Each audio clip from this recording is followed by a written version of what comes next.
Game day for new head coach Jonathan Smith on his first game day as head coach for Michigan State. The start of a new era in East Lansing is next on Big Ten Network.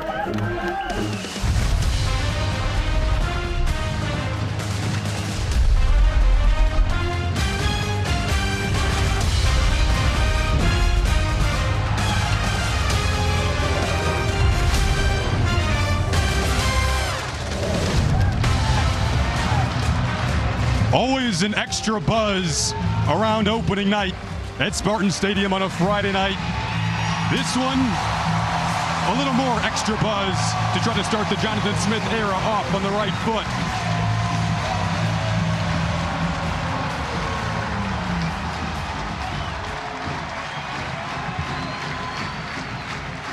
They take the field for the first time under their new head coach.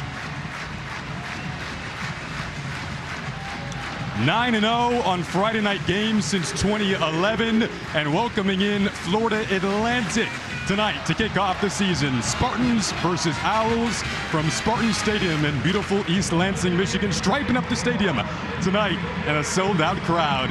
Should be a fun one. Welcome you inside. Jason Ross Jr., Brock Vereen, Danny Rogers. A new season, a new era here in East Lansing.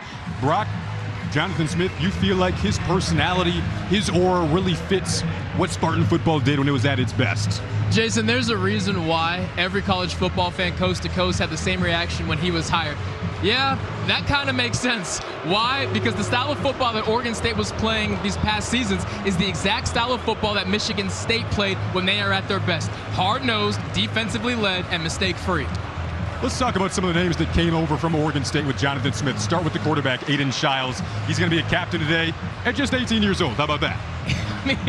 But don't get that confused with inexperience. Yes, he hasn't had any starts, but he has seen significant playing time in 9 different games. He has played big-time football, and now, after an off-season, taking all the reps with the ones, he's ready to show his stuff.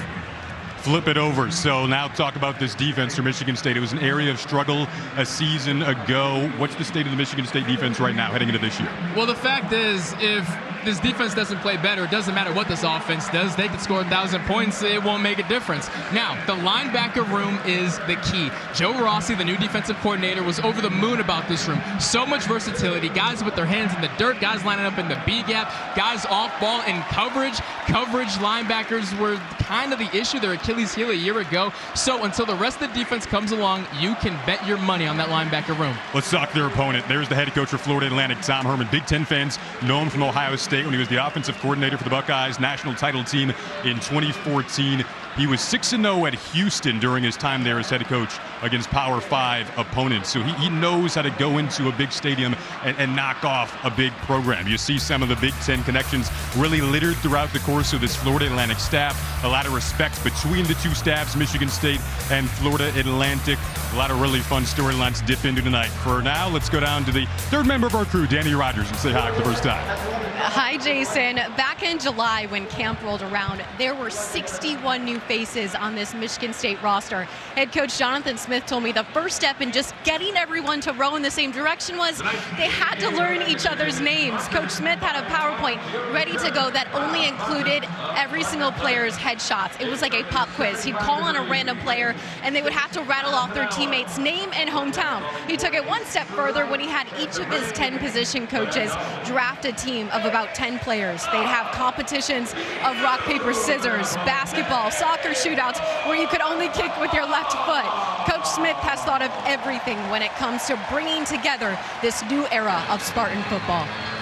Get to know the new faces. We're going to try to introduce you to them throughout the course of the night. Jonathan Smith said he looked around and he saw the big wins this program has had. Big Ten titles, Rose Bowl games, big bowl game wins. Said he wanted to restore it back to where it once was. That was a part of the allure of taking this job. And now going to kick off the season against Florida Atlantic in his debut as head coach. Danny mentioned the 61 new faces on this roster and the fun ways they're going about organizing the chemistry.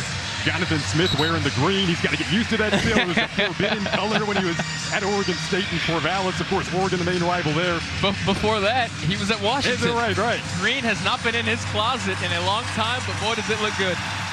He looks good on him. Spartans fan thinks it looked good, pretty good on him as well.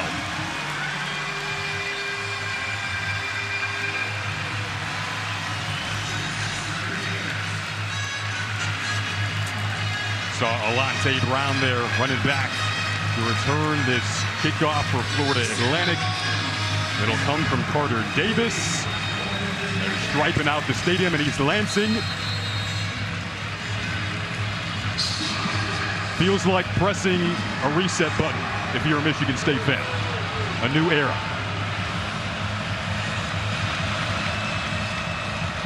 But no easy task tonight against this Florida Atlantic team.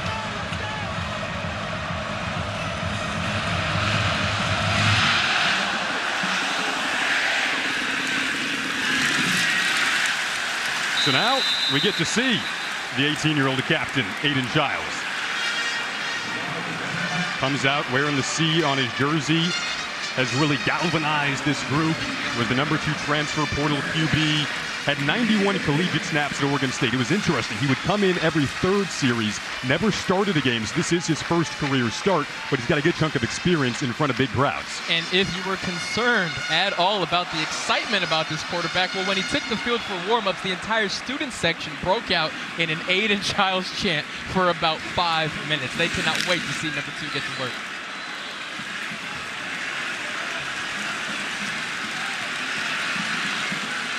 His first snap in the Michigan State uniform. Wants to throw it on his first snap.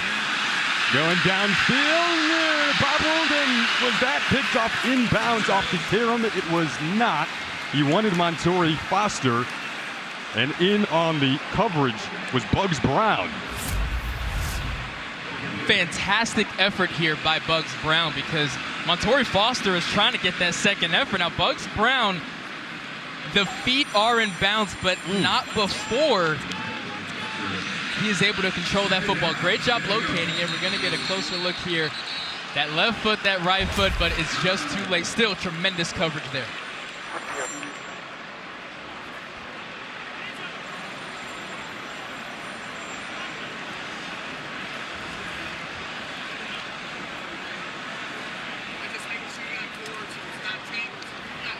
Of course, that is one of the reviewable plays, so it will be reviewed. Very first play of the game. Whether or not that Bugs Brown interception off the Karam was caught inbounds. So this is our new Big Ten Replay Center in Rosemont. Beautiful new setup. So you've got 18 game monitoring stations, review stations, a collaborative space for the replay officials to come together in Rosemont and make these decisions. That is where all the decisions are made. Now you're seeing it again on the right side of your screen. Did Bugs Brown make that play inbounds? Initial look from us again, Brock, is a no. And that should not take away from the effort of Bugs, of course. The first 2 toe taps are inbounds. The third toe tap is the one that is out of bounds. I do not see him firmly control that football and hold it up until the third one. Gonna watch that right foot. Ball not secured until right there, and that right foot right there is the one that you're gonna see that toe just over that white line. Right there. All right, we're gonna bring in Mike Pereira to get his thoughts on this. Mike, what do you think looking at that replay? Well, I'll tell you, this is a great way to start a football game. Right? I mean, one that is so close like this. To me, the question is the left toe with control. Does he absolutely establish control when that left toe is still on the ground? That's the one that I'm watching. I really don't. I mean, I like it as an incomplete pass, but, you know, when you look at it and look at that left toe, see what Brian Banks says.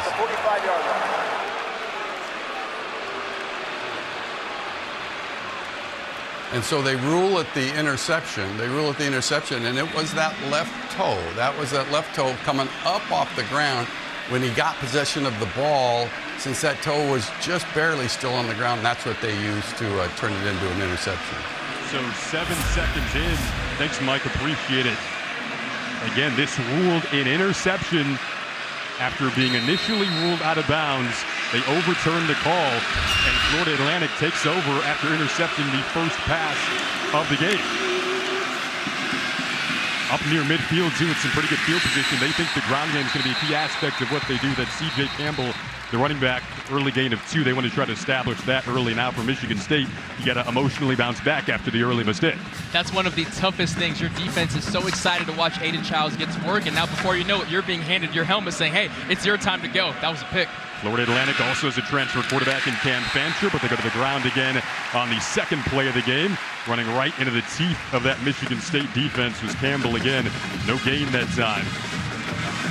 Dequan Douse says no, leading to a 3rd and long. And something to monitor is how many different linebacking formations you're going to see, how many different groups of guys out there.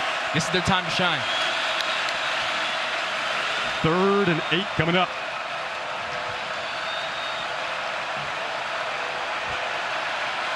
Cal Halliday, the captain out there directing traffic.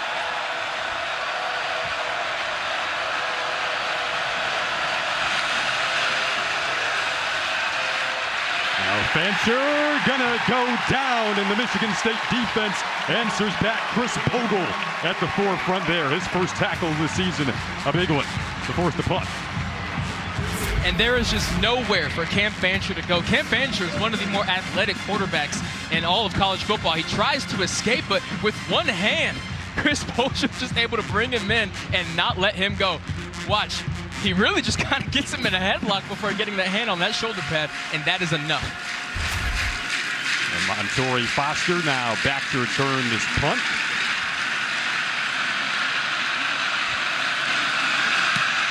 Lupo boots it away, and Foster will watch that hop into the end zone.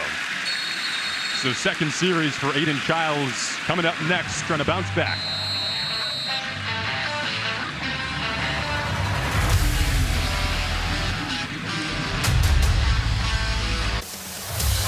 Football on the Big Ten Network is sponsored by State Farm and by Auto Owners Insurance. Welcome back to Spartan Stadium. So the Michigan State offense comes back out after an interception on their first offensive play. Defense counters with the stop on downs, and now back comes Aiden Childs. What do you say to him after throwing an interception on his first pass? Good. You say good because you wanted a touchdown, but the worst possible thing that could have happened, and here you sit. Your defense had your back. Now go do it again. Good. Get it out of the way. Get it out of the way early. We brought in Mike 7 seconds into the game. I mean, we're getting everything out of the way early. I'm happy he was finished with his coffee. We got to see the new replay center in Rosemont. So they go to the ground this time with Nate Carter, and he is brought down quickly. So now Jay-Sean Platt after making that tackle. Let's talk your Auto Owners Insurance impact players here. You're talking experience for the Spartans, experience for the Owls. Absolutely. Nathan Carter, we still don't know what his ceiling is because of the lack of offensive line a year ago. Jack Velling, unquestionably one of the best tight ends in college football. Jackson Ambush transferred into FAU a year ago and took over that conference. And Jaden Williams, a player who they called the best DB on their roster. Now Childs at dart, and he has Alante Brown over the middle receiver who's hoping to have a big year this season. If you can have him break out amidst this receiving corps, it could be big for Michigan State. And if you can have a quarterback that can make throws like that, you're going to be fine. Look at that pass. That's what you call layering a throw over the first defender, but down to your guy before the second defender can close. That is a big-time throw. Brown transferred from Nebraska last season. And the first completion for Childs, gain of 15. Now he's going to run it. Gain some weight in the offseason. You'll see his legs used in a designed way. Can improv with it as well. So that will be a dynamic of this Michigan State offense that you haven't thought of really with dual threat QBs as much in the past. See the Spartan offensive look up front. Brandon Baldwin is the only returner on that O-line. Tanner Miller, the center, transferred from Oregon State, with Aiden Childs and Jack Velling, the tight end there. Those are your three transfers from Oregon State that came over with the new head coach, Jonathan Smith, all at very important starting positions for Michigan State. And Childs will go to the air again, wants the deep shot this time in one-on-one. Had intentions for Glover. There is a flag out. This could and probably should be a first down. And it's going to be Day Hill getting a little grabby Jerron Glover was able to get behind him, and Day-Day doing everything he could to make sure that ball wasn't caught.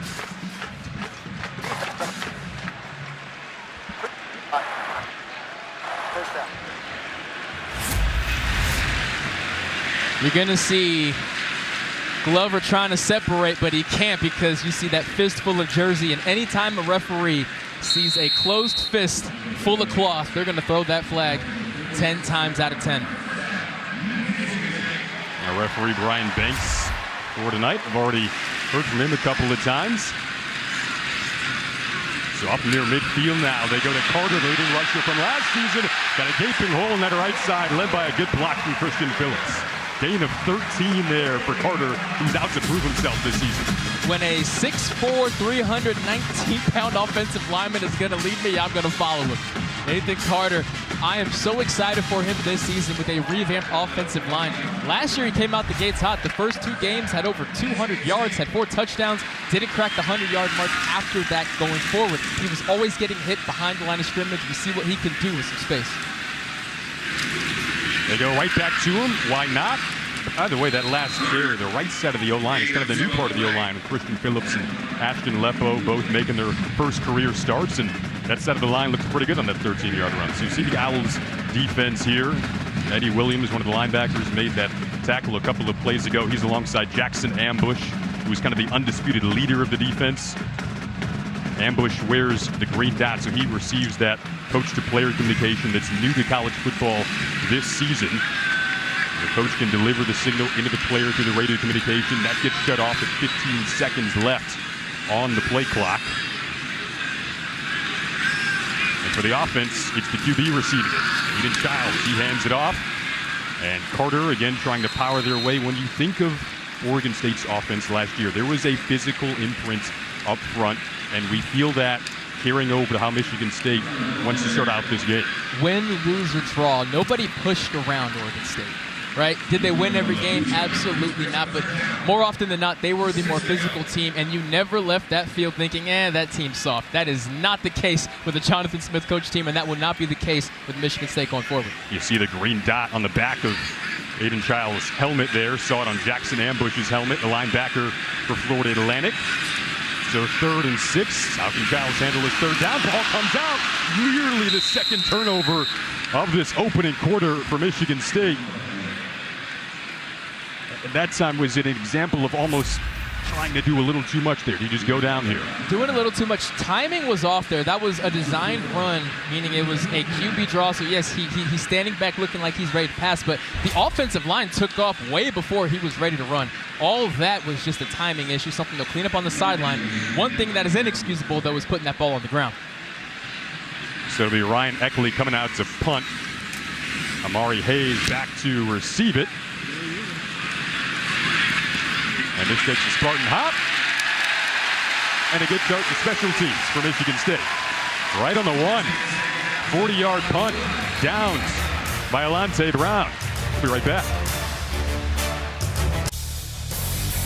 And tomorrow, Big Ten Tailgate is live from Purdue's campus to set the scene for a full day of football. The fun begins at 10 a.m. Eastern, 7 Pacific, only on the Big Ten Network and the Fox Sports app. Brock, everyone loves football, especially around here. They like to wear green. Praying Mantis in attendance right there on the 5-star out of Lansing Marsh High School. I like his length, like his speed, expecting big things out of him. He likes the natural grass surface here. All right, Cam Fancher in his own end zone, backed up against a lot of noise. They'll hand it off. You just get some breathing room. C.J. Campbell Jr., a guy who they feel has the home run capability. He's gotten the carries so far, and he is in your Auto Owners Insurance Impact players. He's on that Doak Walker Award watch list for a reason. Federico Maranges, he has seen more football than anyone. He's been with the program since 2019. Cal Holiday and Angelo Gross, the 2 most experienced defenders for the Spartans. They'll fake it. Fancher pressured and drops. Safety. Dequan Douse. First points of the season for Michigan State. Put 2 on the board. How about that? A defensive tackle gets to say, I scored the first points in the new era of football. I hope he walks right over to his offense and say, you thought you were going to get the first points. Dowse is not the biggest guy, but what he has is a motor. You see him blow by that left guard right there, and Cam Fancher just has nowhere to go. Brock, I'm not going to lie to the people. You said during the commercial break, and you got like some sort of vision in the future here, because you said during the commercial break, you're calling safety. I hope everyone in the truck right now can back that up, because Jason is not lying. I like what I see out of this defense, and with this Florida Atlantic offense being very spread, there's not some fullbacks, there's not really any tight ends on the roster. They had to go spread.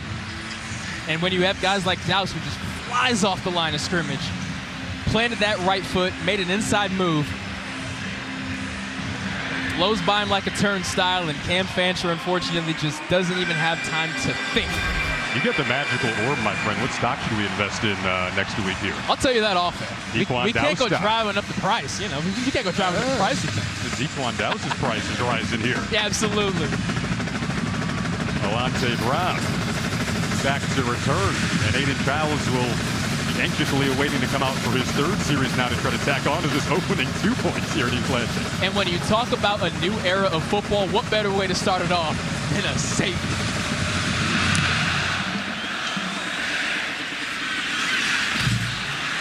Little room for Brown. Got a block and some room on this left side out to the 40, and sets up the offense with some really good field position. Gain of 32 on that return from Brown. One thing that Michigan State has been missing in recent years was a dynamic returner. And you see Alante Brown, perfect patience. You see he didn't go full speed right away. Start slow, bait everyone to kind of thin their angle, make an angle, plant it inward toward you, and then boom, you plant that foot and get outside and eat up those angles. A dynamic returner is something the Spartans have needed, and man, they may have found one already. They call him Cadillac, and he's moving like a Cadillac there. They call him Cadillac Alante. Deserving of the name after that.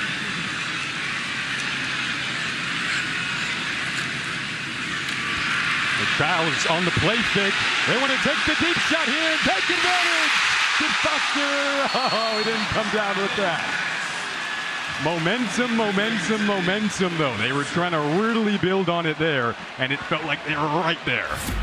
Jason, what I love is this was the same exact play that was their first offensive snap of the game. Long play action, max protect, deep post. Now, the first time was an interception.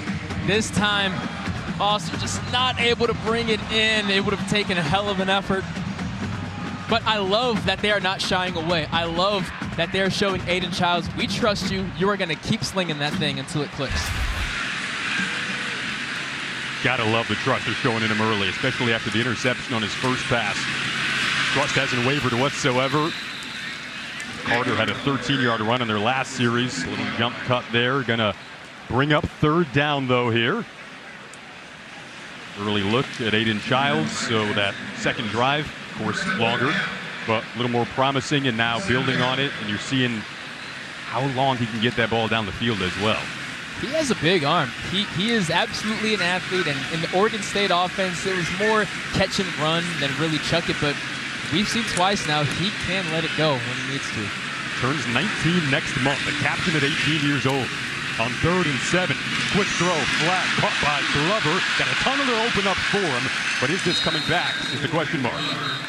In the realm of illegal formation with how quickly that flag came out.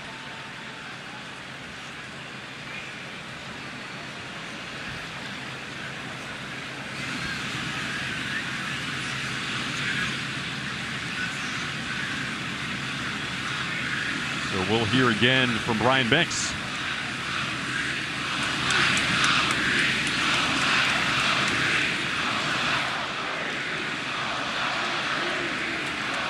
We apologize for Brian's mic not working there. That's going to be a legal shift. Not illegal formation, but in the same realm of guys not being detailed enough with their alignment. And a big gain is called back. Part of the chemistry you're trying to organize. All new faces on this team, 61 new faces total. Most in the Big Ten.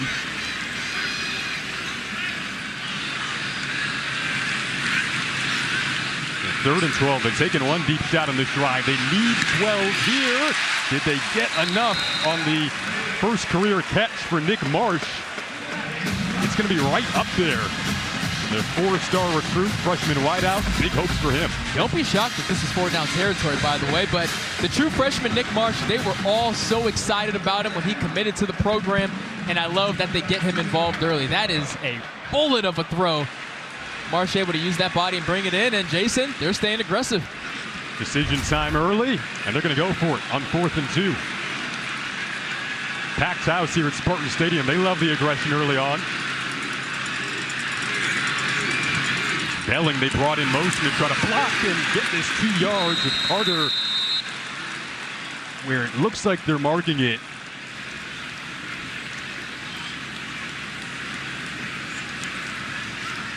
Tom Herman pleading his case on the FAU sideline. Michigan State sideline pleading their case. It looked initially like they would move it, and they do. 1st down for Michigan State.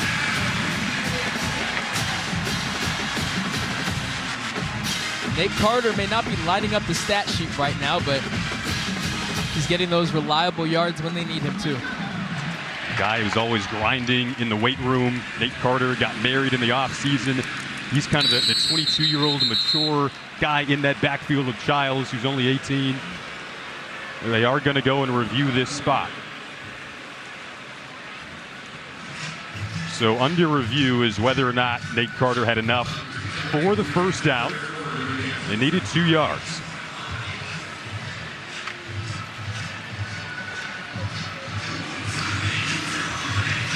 Going to be close, and it has to be indisputable. And it's that left elbow that looks to hit the ground first, but how far forward was the football in his right hand when that left elbow hit? That's what the experts are trying to figure out. And the call on the field was that they did get the 1st down.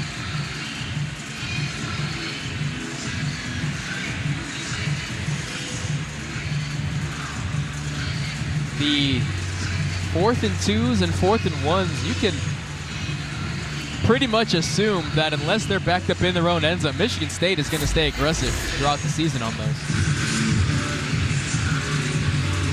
Get another look at it here. Didn't necessarily see the change in that picture. The ruling on the field stands. Well, there it is. It'll stand. 1st down. We're going to bring Mike Pereira back in. Mike, another visit, our 2nd visit early on in this 1st quarter. That ruling there, what did you think? I think I'm just going to stay in this position the whole game. I think that the first reversal was a little technical, in my opinion. This one I think is right. I think it might be short, but it really wasn't that clear shot. And you made the call about you can't see the ball in the right hand, so it was best to leave it as called. Thanks for hanging out, Mike. We'll see you in a little bit. Don't go far. Childs rolls and has his target. Masunis, the tight end, got cut down out on the edge there by Desmond Tisdall, but a gain of 8. So getting the tight ends involved for the 1st time. If Tisdall does not make that tackle, Masunis may still be running. Coach said he had as solid of a camp as anybody. When you think of those Oregon State offenses and the offense they're going to implement here, tight ends, tight ends, tight ends. We'll probably see 4 of them, all with a reception at some point today. Jack Belling got the start at tight end. He's one of the players who came over from Oregon State. 2nd and 3. Playbook can open up here, but Carter got dragged down. Really good pursuit around the edge from Jones. A loss of 2 there on the Chris Jones tackle. Fantastic effort. You're going to see him over here on the left side of your screen. And look at him just track down. First off, look at that get off. The Olympics were last month. Look at that get off. And when it takes that long for the action to go to get the ball to your running back, there's nothing you can do when the defensive end screaming off the side. 0 for 2 on 3rd down so far.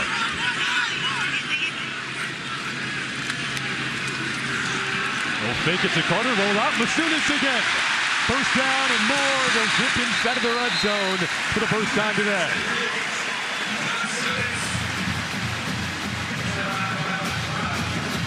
The best thing about a successful run game is the play action off of it. Because right now, Aiden Childs could have taken his pick. There were two options that were wide open. The Florida Atlantic defense is really struggling to decipher when it's a run play and when it is play action. Credit to the offensive line for making one look just like the other. Gain of 22. When you asked Jonathan Smith, what do you want the identity of this offense to be? He mentioned balance. Seeing that on their best drive so far of the game. Again, roll out to the same side. Childs having to improvise, which he can. Back across his body to Glover and incomplete. You had Bugs Brown in the coverage that time. Great coverage there. Watch Aiden Childs with a little hesitant, pretending like he doesn't see him. Boom, let me get some extra space. I would have loved for him to just take his 3 or 4 yards and get out of bounds safely, but I can't knock an 18-year-old for wanting to get in the end zone in his first start. Bugs Brown is sticking like glue to these wide receivers. Had the interception earlier and tremendous coverage there. You're feeling the competitiveness in Childs early on. And I love it. I love it. Go back to the balance and up the middle. First time we see Kayron Lynch Adams, the transfer, new addition to this backfield. So another older back in his 6th year. Stops at Rutgers and UMass. Joining Nate Carter is kind of the 1-2 punch that they hope this could be for Michigan State. And with how much they want to run the football, you're going to need at least 2. He's the vet presence in that running back coach that despite staying at UMass through the spring. So you wanted to point out, Rock, when Oregon State was in the red zone, they went to Jack Belling. Of course, Aiden Childs comes from Oregon State. Jack Belling comes from Oregon State. He's the guy we're looking at here. Jack Belling isolated up top. Foster's going to come over, but that doesn't mean you cannot take your eyes off number 12. 3rd and 7. They look that direction. It's Belling instead blocking for Foster. And he got dropped down by Eddie Williams by the ankles. He lost the ball. And the ball came out at the end. And it's going to go to Florida Atlantic. So the second Michigan State turnover of this opening quarter derails their first trip down into the red zone.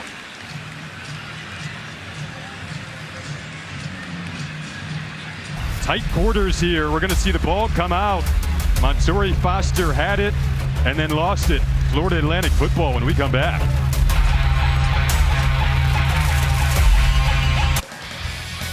Experience the expanded Big Ten Conference like never before with Big Ten Plus. Stream thousands of non-televised and live events across the Big Ten. Plus, enjoy next-day game replays for every Big Ten game. Subscribe now at BigTenPlus.com. Crossover season on the horizon. We got volleyball starting up, football, volleyball after us today. You see here another new addition to college football this year. The tablets on the sideline. Each team gets 18 that they can use for in-game video only to review. Not just screenshots, actual live footage of the current game being played. You can't access any other game previous, but you can access the game that you're currently in. Florida Atlantic's last drive resulted in a safety. It's Campbell on the carry. It was MSU's last forced safety before that. You had to go back to December 5th of 2020 against Ohio State. But Dequan Dowse had the tackle in the end zone that gave this crowd some juice early on. But if you're Florida Atlantic, you made a good point to me. You can't let the underdog in a matchup like this feel that belief. Absolutely. You have to step on that belief as early as possible. Michigan State has not done that yet. Fancher, the transfer from Marshall, slides down, and then there goes the flag. So this is very interesting because the Michigan State coaching staff actually told us they were kind of worried on film about how relatively late Cam Fancher slides. Jordan Hall made the contact there. And that's probably what the referees are discussing as we speak. He really flirts with danger. He gets down at the last possible second, and anybody defensive-minded is going to see that as unfair.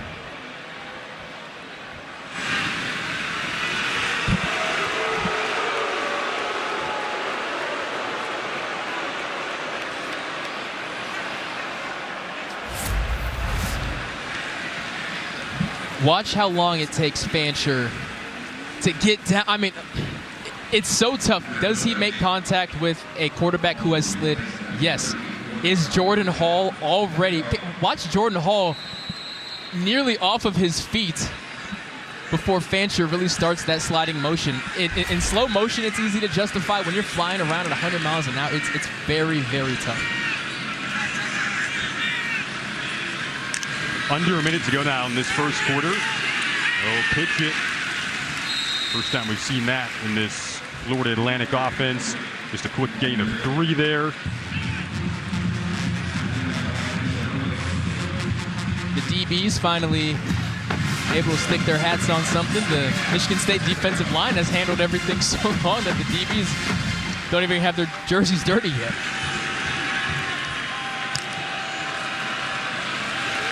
So now Fancher designed run, another slide. They're going to give him enough here for the first down as the clock winds down in the first quarter. And we're going to look at this slide again. That is late. I mean, you have a defender who's making contact with your right shoulder pad before you even start the slide. It's a very tough situation. No flags out that time, but it is the end of the first quarter.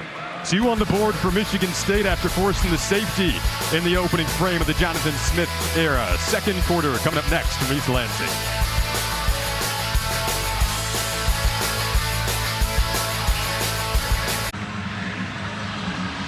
2-0 Michigan State getting into the second quarter. 20 yards apiece for each offense in that opening quarter. Well, Danny caught up with Michigan State head coach Jonathan Smith. Coach, despite an interception on the first play of the game from Aidan Chiles, he has not wavered from the pass game. What's going to help him continue to settle in here? Yeah, we got to kind of settle in as a group offensively. We got a couple procedure things, obviously finishing drives, not putting the ball on the ground. And so we got to stay aggressive. We still want to be able to mix the thing, throwing it, running it. And so really pleased where our defense kind of keeping us around this thing. Thanks, Coach. So here, yet another play where Fancher is sliding and it leads to some contact late. Both sides now getting involved with each other after the last hit, and Fancher's helmet came off. Never want to see that. Hope he's okay there. We'll dissect this and get another look at it. Unfortunately, Jason, this is well. Let's see the slide here. Unfortunately, Malik Spencer is flirting with ejection.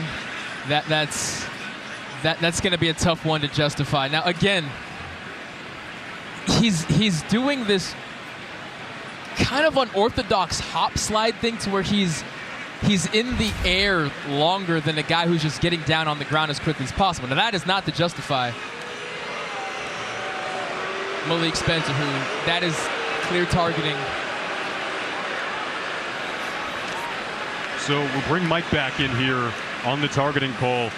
And Mike, that latest contact again on another slide, but that one looks like targeting. What was your thought?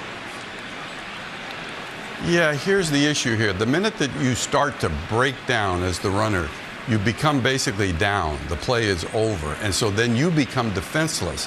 So now any contact to the head or neck area, any forcible contact to the head or neck area with the helmet, with the shoulder, with the forearm, wrist, any of those turns into targeting because he's a defenseless player. And this clearly, to me, is targeting, as you guys both said. Great breakdown, Mike. So again, defenseless player, and again, it's on another slide, and the Michigan State coaching staff was telling us ahead of the game that he thought this could potentially happen because of Fancher's consistency with how he slides. Yes, and now just to clear it up, that applies to the first 2 slides. This one, Malik Spencer launches, he lowers his head. That is textbook targeting, if you ask me, but it doesn't. Why you see Malik Spencer in denial and why the sideline is so frustrated, they're saying he is sliding so late, his slide is unorthodox. We're flying around at 100 miles an hour. Am I supposed to aim at his knee when he slides? I understand the frustration, but that was a bad look right there. And Spencer, based off that hand motion, is going to be done. And we apologize for the official mic not working, but it is a disqualification for Malik Spencer. So he's out. Gives some motivation to his DBs there. He's one of the leaders in this secondary. You see vocally, of course, as well, but with his play on the field, 72 tackles last season. So now they'll have to go a little deeper in the depth chart with the starter down.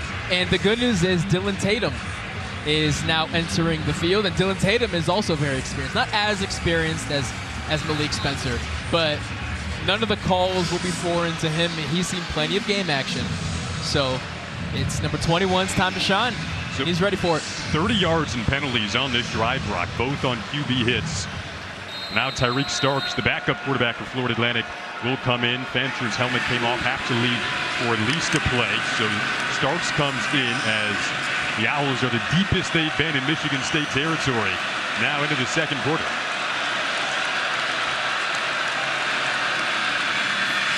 They'll run it with Mobley, who made Holiday miss and got dragged down on the sideline there. Good tackle on the boundary. Angelo Gross saving the day here because Cal Holiday misses that tackle, and if Angelo Gross is not there and able to knock out the ball with a great effort, Barry Mobley is able to hit that edge and reach Pater. Great job there by the nickel. So Fancher's back in now. Again, had to go out for a play because his helmet came off. 2nd and 8 coming up.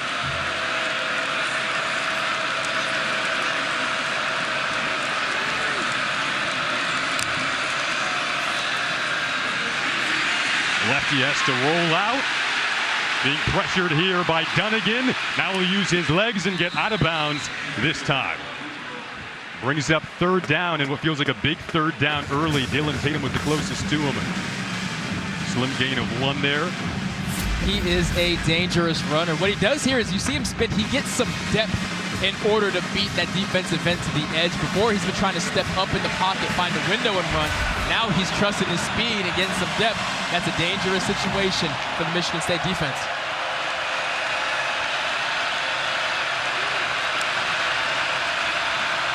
They bring 5 on 3rd down. Dart over the middle, intercepted. It's Angelo Gross with the pick. It's been a turnover fast early on, and Michigan State takes it right back after they gave it away for a 2nd time. 35 starts of experience coming into the season for Gross. We just saw Malik Spencer get disqualified. Gross steps up, gets the pick, and the Spartan offense takes over when we come back from East Lansing.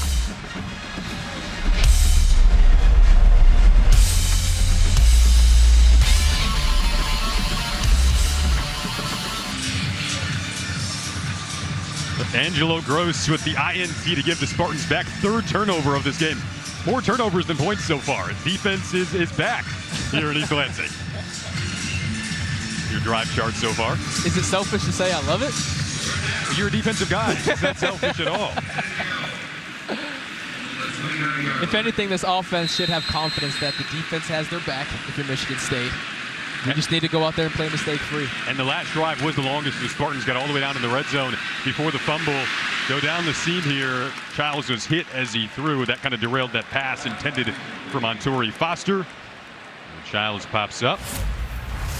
The route took quite a while to develop. And unfortunately, Childs gets hit right before he can release that ball. Montori Foster coming on the dig route. It was a long developing play, and Childs just ran out of time. They brought a corner blitz that time with Bugs Brown. What's up, Doc? Florida Atlantic staff watched a lot of Oregon State film to prep for this. Ton of crossover in terms of film watching from these two coaching staffs. Childs has to improvise again here and scoots out of bounds for Michigan State. They were watching Marshall film to prep for Cam Fancher. And then defensively, Florida Atlantic was watching Joe Rossi film. Joe Rossi, the new defensive coordinator for Michigan State, who comes over from Minnesota. They were watching his Minnesota film. A ton of crosses. Week 1 mayhem.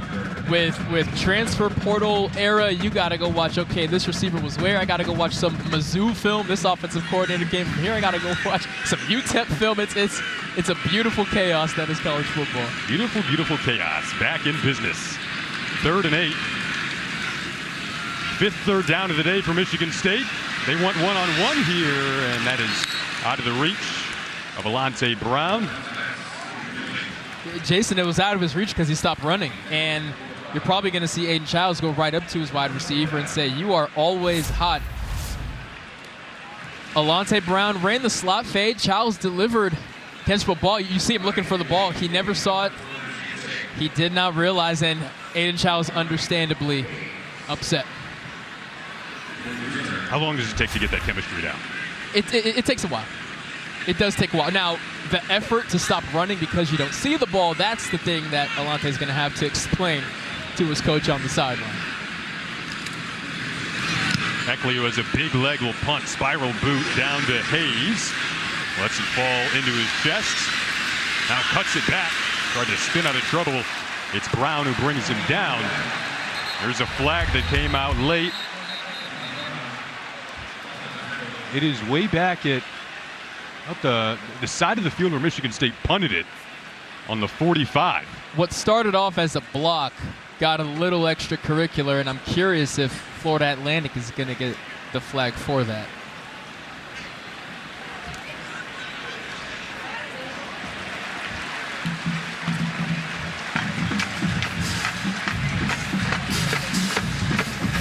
We'll be right back on the other side from East Lansing.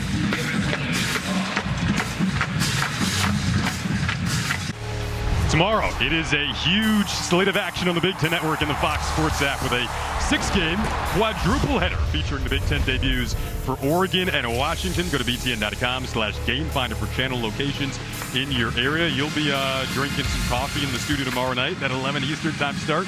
Wall-to-wall coverage.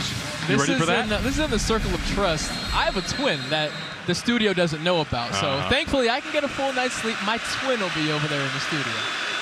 Midnight rockering. Yes, exactly. I like it. Hole opens up here for one of your impact players. Campbell got dragged down by the legs.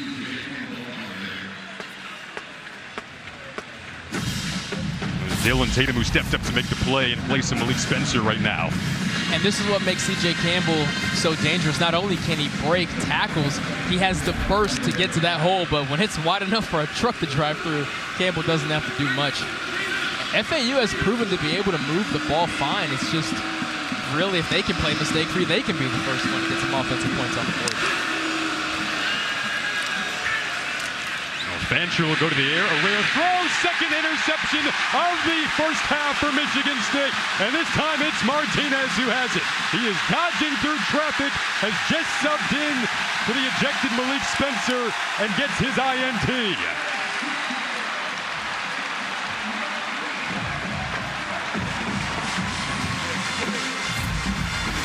How about some defense? Mekhi Martinez catches that ball and immediately turns into a punt returner.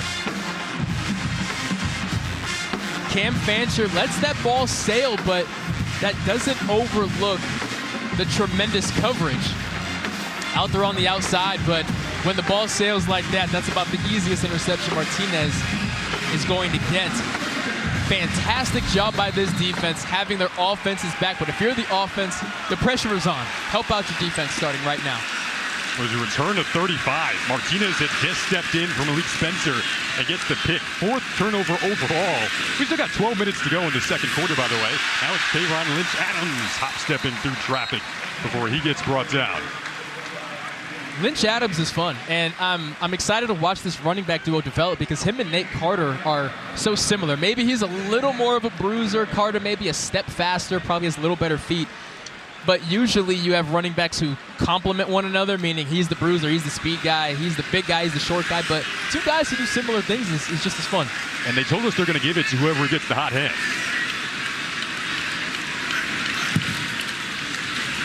The hot hand right now is Lynch-Adams. Bounced off of traffic, whistle did blow. Fans think it's a touchdown, but looks like it will be marked at about the 11-yard line. So no touchdown. That's a quick whistle right there. Let's see if forward progress stops. That's brutal. Now, it was the referee on the far sideline who called that. So from his angle, if I could shoot him some bail, from his angle, all he saw was the pile of white jerseys because Lynch-Adams spun out to our side. So obviously it's a mistake. Obviously nobody wants 70,000 people booing them. Lynch-Adams deserves that touchdown.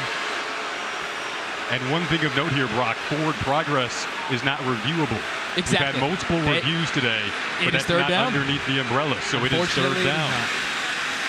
1 for 5 on third down today. Second trip into the red zone. Fumbled the last time. Can they get points this time? It's Childs using his legs. Childs into the end zone for his first touchdown in the Michigan State uniform.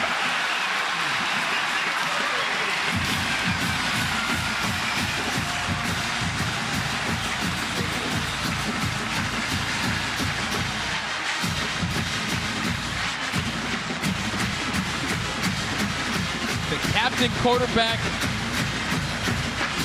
calls his own number. An offense that has moved the ball but has struggled.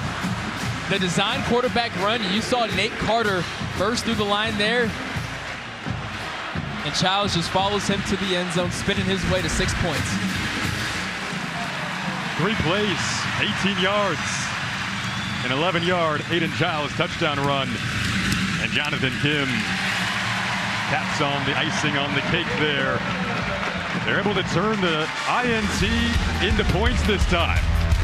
A glimpse into the future for Spartan fans as Childs in the green and white makes his way into the end zone. The Michigan State's won 23 consecutive home openers against non-conference opponents dating back to 1998. Long streak.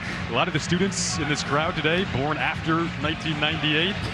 And now watching Aiden Childs, who's only 18 years old, get his first touchdown in the Spartan uniform to make that lead 9-0 now after the initial score came on the safety forced by Dequan Dowse. We've had 4 turnovers in this game and still plenty of time to go in the opening half. If you're just joining us, Jonathan Kim gets booted away after the first touchdown of the season for the Spartans. Jason Ross Jr., Brock Vereen, Danny Rogers down to the sidelines with you today. College football is back. Jonathan Smith, his debut as Michigan State head coach. Trying to get a new era off on the right foot. That kick sails out of the back of the end zone. This Michigan State defense has been forcing turnovers last couple of drives. Last pick came from Nakai Martinez. Other pick came from Angelo Gross. Would be big if they could win the turnover battle this season, especially when you look at the schedule. See some of the numbers tonight. And the opponents they'll face in short times. You have that patch in the middle of the season where you go Ohio State, Oregon, Iowa, Michigan. These are games where you can't make mistakes yourself. With this roster that's developing chemistry and growing together on the fly, you also got to force some mistakes too. 1,000%. And in regards to that brutal stretch of the schedule, if Michigan State wants to make a bowl game, which they are more than capable of doing, which I feel they will do, these are, of course, the games that you need to put out dominant performances.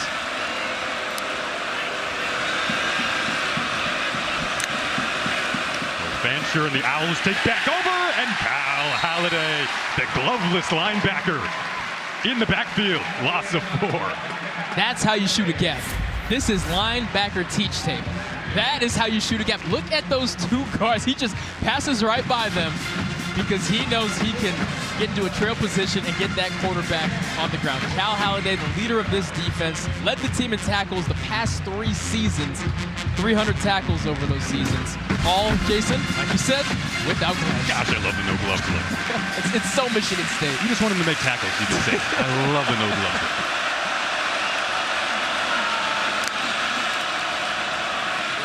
Back to the grind game goes Florida Atlantic. That's where they wanted everything to start today. C.J. Campbell is who they go back to this time. A guy with a real business-like approach, picks up 8 there to get some of that yardage back for the Michigan State group. That linebacker group is going to be so important.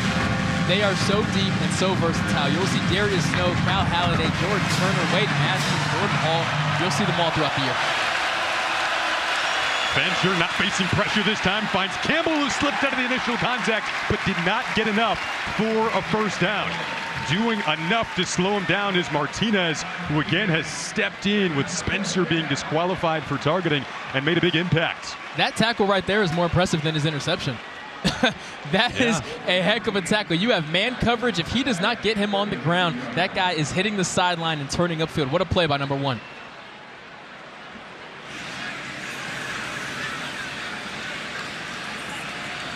So now Montori Foster will be back to return this punt.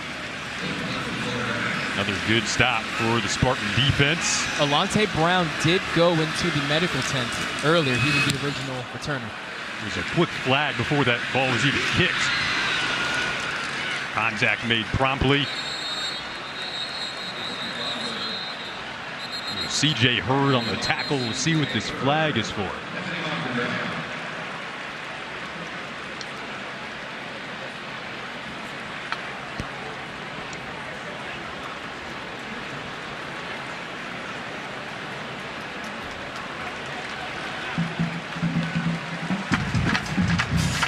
Illegal formation will be the call, and unfortunately, that's a big sign of week one. Somebody has got to start playing some mistake-free football. Let's go down to Danny for more on the Corvallis to East Lansing connection. Center Tanner Miller knows he has to be a calming voice for his 18-year-old quarterback in Aiden Childs. Miller told me yesterday if he needs to talk with his quarterback, this is what he's going to tell him: to leave the Superman cape at home. He is not Superman, and he is most certainly not Tom Brady. Childs just has to be Childs, and he is at his best when he's having fun. No one had more fun than Childs after his first rushing touchdown. Thanks, Danny. Tanner Miller leading the way there for a big run. It's Kayron Lynch-Adams. He hits the second level. He hits the end zone. 63 yards.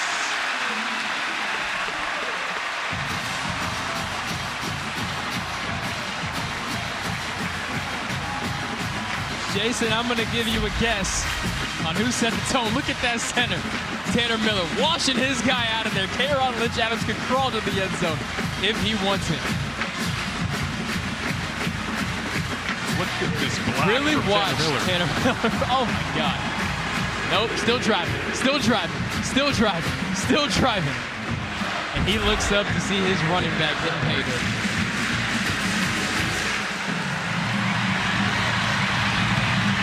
First explosive for Michigan State, and they're up 16-0. Longest career run for Kayron Lynch-Adams. It was off to the races, off to the end zone, 63 yards.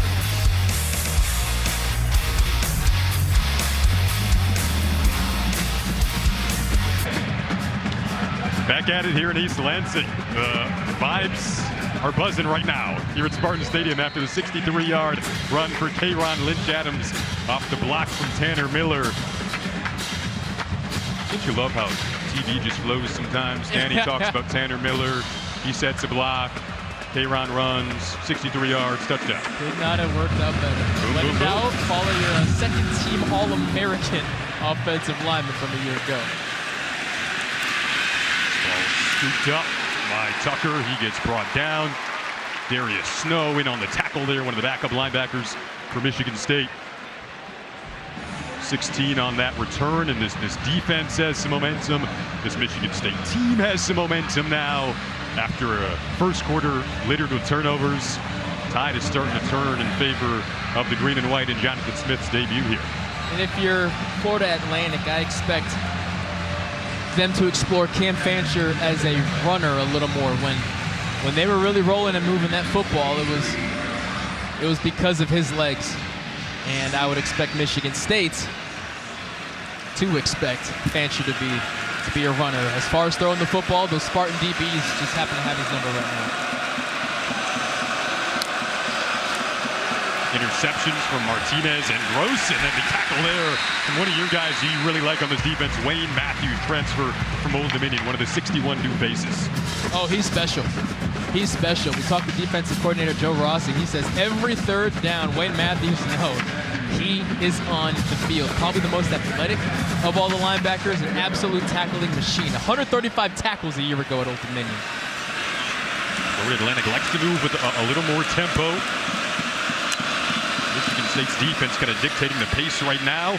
Nice move there from Zuberi Mobley. So mentioned Florida Atlantic was watching film of Minnesota last year because that's where new Michigan State defensive coordinator Joe Rossi came from, worked with P.J. Fleck over there, your old neck of the woods in Minneapolis. Now he comes over to East Lansing, took this drive, said it was something that created a really nice balance between his experience in the Big Ten. You get 6 members of the former Oregon State staff coming over and their experience of the new teams joining the Big Ten.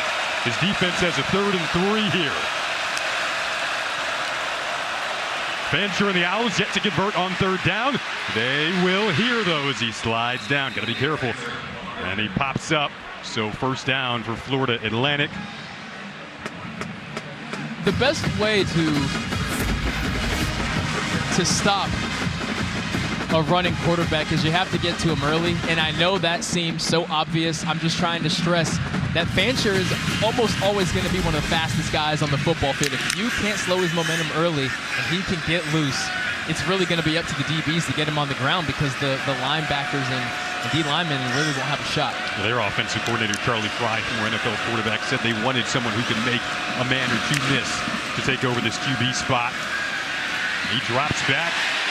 Good protection up front, but a coverage sack downfield, but Fancher will roll out. And there is a flag down. You would think in a play like that, this could potentially be holding. You could hear the crowd erupt a little bit. There's a pretty strong argument for holding on the left side of that offensive line, but we'll see if that's the actual call. Personal foul, hands to the face, defense, number 55, 15-yard penalty from the end of the run, automatic, 1st down. So they get hands to the face instead on Roberts, and this is going to put Florida Atlantic with some good field position here. They'll set it up now at the Michigan State 26. If you look here on the bottom, that right there is why the crowd went crazy, and fair enough. That's probably holding, but the fact remains Fancher got loose, and if you don't get to him early, he will make you pay late. Now you add yardage on top of that, and the Spartan defense is a little too close in that red zone if you're Sparty. Michigan State's given up 45 yards in penalties. That's going to be the Achilles heel in this opening half.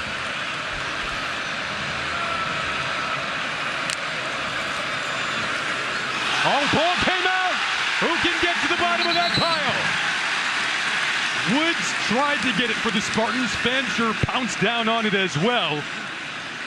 It's Ed Woods in there, Cam Fancher in there, and it's going to stick with Florida Atlantic. We'll say Fancher got to it, but Michigan State desperately pleading their case. However, the ruling is it'll stick with Florida Atlantic. This is the 2nd time now that there's been some quarterback-running back miscommunication. Earlier, Fancher went for the play fake and his running back wasn't there. On this one, Campbell thought Fancher was pulling. Fancher thought he was given. Expect them to clear that up on the sideline as Fancher, credit to him, a quarterback fighting to get that ball back from cornerback Ed Woods. But you can expect some conversations on the sideline to clean some things up. Jonathan Smith will watch this Spartan defense reset. Now 2nd and 11. They call it a loss of 1. Fancher back to the air. Tried to go underneath to the crossing route, and his running back, C.J. Campbell. Been a physical first half.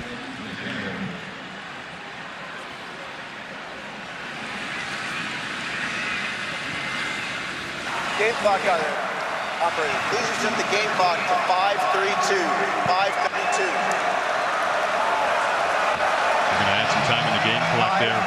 Reminder, also new in college football this year, I feel like we keep saying that, is the 2-minute timeout. It'll take place right at that 2-minute mark. There were 2 games just last night that could have been decided due to that stoppage of time. 3rd and 11, a big one here. 1 for 4 on 3rd down so far.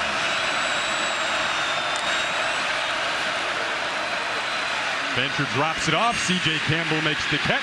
Halliday trying to pull him down. Got some help towards the tail end there. Now you'd think this field goal unit would probably come out for Florida Atlantic.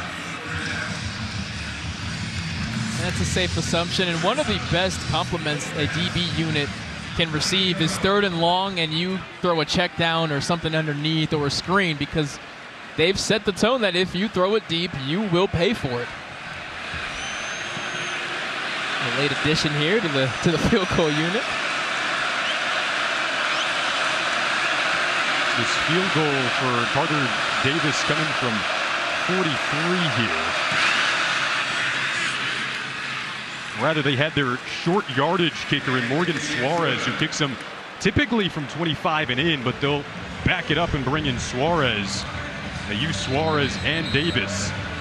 That one from 43, and first points on the board for Florida Atlantic. Suarez was the starting kicker in 2022. He was out all last year with an injury, which is why Carter Davis was able to get involved. And Coach Herman said, well, if I got two good kickers, I may as well use both of them and utilize what both of them are best at. That could not have been more down the center.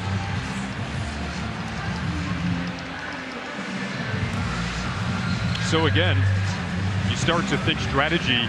We mentioned that 2-minute timeout. If you're on the Florida Atlantic side of this, you mentioned some of those examples in games last night. You still have 3 timeouts, so you get a stop, and then you also have that 2-minute timeout to try to go and score after that heading into the locker room. So just an example of the strategy here with that 2-minute timeout coming up pretty soon. Absolutely. Being able to run off 4 or 5 minutes with 1 or 2 first downs is a thing of the past. One of the other differences is that clock stopping as they reset the chains as well when you get inside of the final 2 minutes of each half.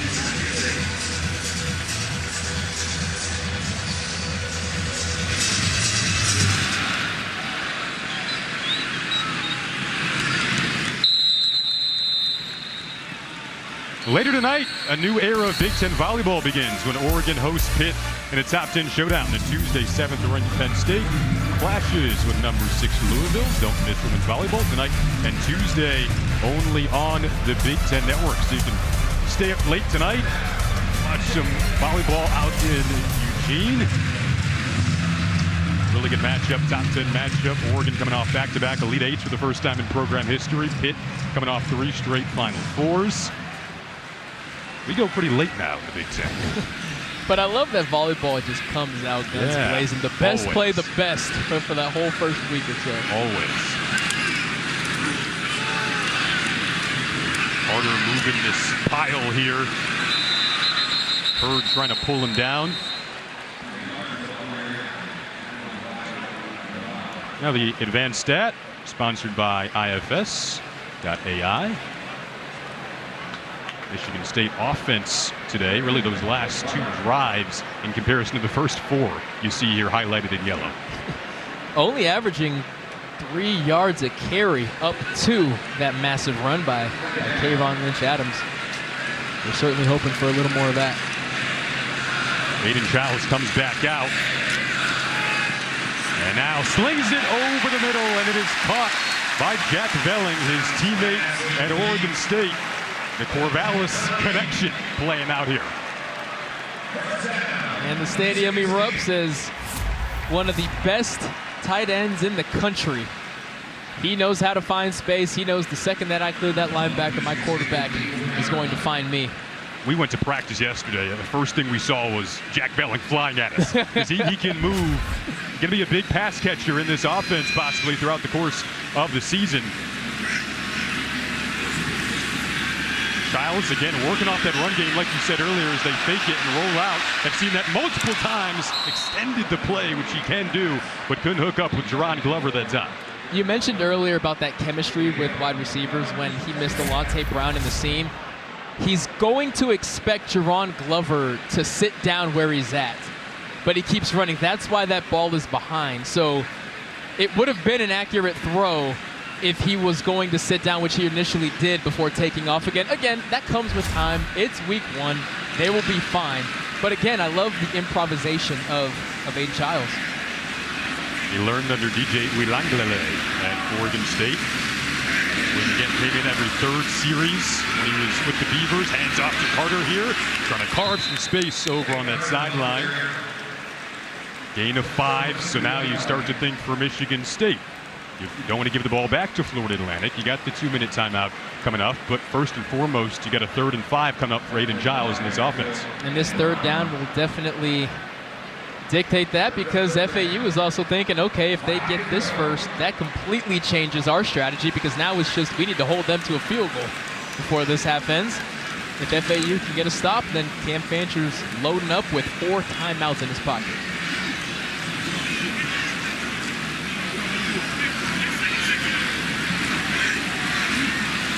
They've got Isaiah Johnson in now. They go deep.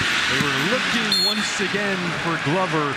Had a couple of DBs back in coverage. Jaden Williams, who you really like on this Florida Atlantic defense, was one of them shading that route. and he sniffed that out from a mile away. He got a great jump on the ball, and even if it was a more accurate pass, there would not have been a shot. Jaden Williams is special. He is special. Look at him closing out space. And honestly, if it was a more accurate ball, it may have been picked. Jaden Williams is likely end up as a Senior Bowl candidate, and I promise you there are NFL teams with their eyes on him. Flag right as that ball was snapped. Eckley will have to wait a little longer to punt this. False start. Kicking team number 25. 5-yard penalty. Still 4th down. There are two things that head coaches fear most in week 1. It's special teams, because you just don't get to practice it enough, and pre-snap penalties. The alignments when you're in practice is one thing. The alignments when you're in front of 70,000 fans is something else. And unfortunately, we've seen that come to roost here. We do have a couple of scrimmages here at Spartan Stadium, but nothing like this atmosphere. Packed crowd, striped stadium, not a single seat without someone in green and white in it. Rolling on down and opting to pounce on that. Gamari Hayes, 2:21 to go. Their offense will take over there after the boot of 47. Don't forget, coming up at the half, first half highlights, preview. We got Dave, Ashley, Marcel.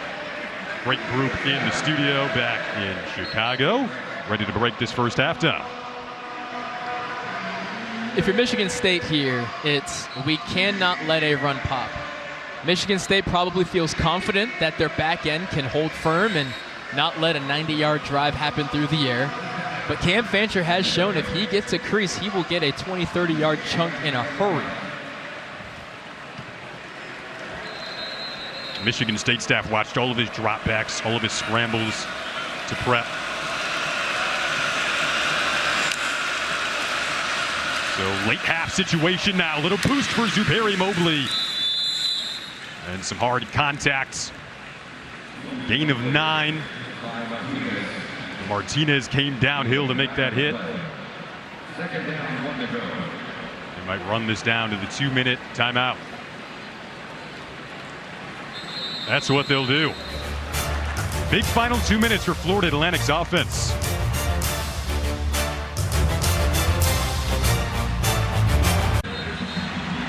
College football and dogs are two of my favorite things. Zeke the Wonder Dog is back in East Lansing, catching his Frisbees. So elite. He got some eligibility left? What do you think? I think he does. Always has the eligibility for Zeke the Wonder Dog. They love him here in East Lansing.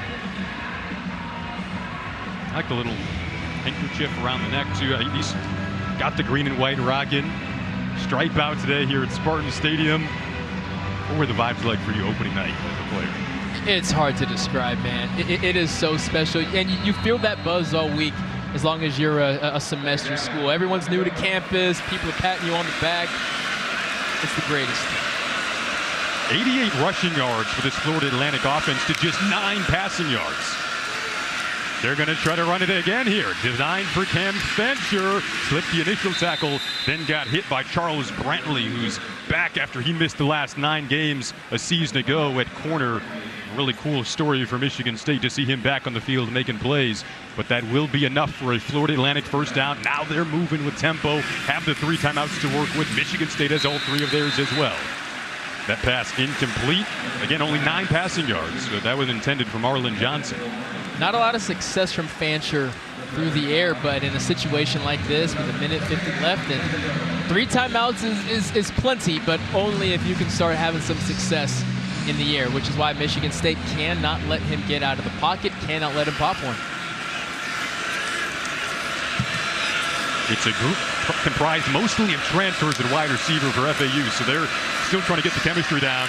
Pressure from the backside. That pass is caught over the middle this time. A rare play through the air for FAU. They needed 10, picked up 11. It is Hayes on the catch, Martinez on the tackle. Again, clock stops as they reset the chains inside of the final 2 minutes of each half. To the ground they go with Mobley. Interior of the Spartan run defense, ready for that. See Jordan Turner in there, one of the new additions to this Michigan State linebacking core coming over from Wisconsin. Farmington Hills, Michigan native, back home. for a high-tempo offense, there's certainly the Owls are certainly taking their time here. More pressure to the sideline this time smartly. And then a catch made by Dom Henry. And they're going to say that was out of bounds, so no incomplete pass. Let's look at it again. Charles Brantley in coverage. Oh, yeah. That left heel. You're right, that's what I saw, too, that I heel. believe it was the left heel that did him in, but a big third down, ball expected to go to the air. See what Cam Fancher has.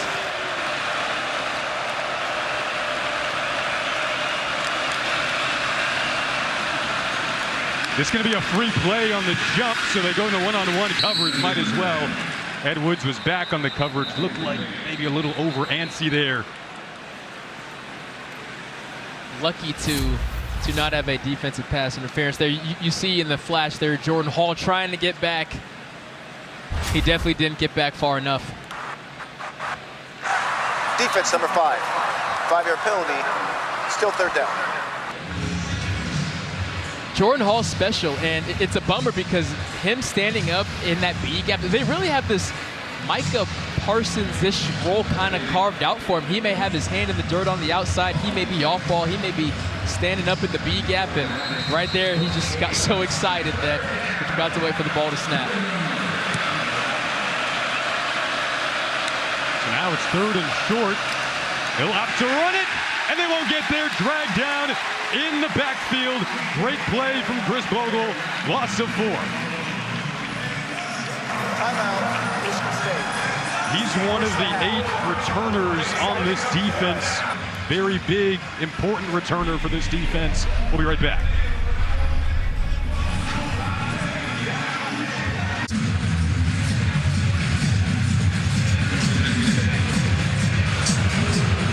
Back now, 4th and 7, Florida Atlantic getting set to punt this away. Still a minute 3 with 2 timeouts for Michigan State. See what you can get on this return. Montori Foster back. And a big return here to set up Aiden Childs and give him the shortest field possible because, boy, can Jonathan Kim boot it. You really just have to get barely across that 50-yard line for him to be in range. They feel comfortable from 58 with Kim.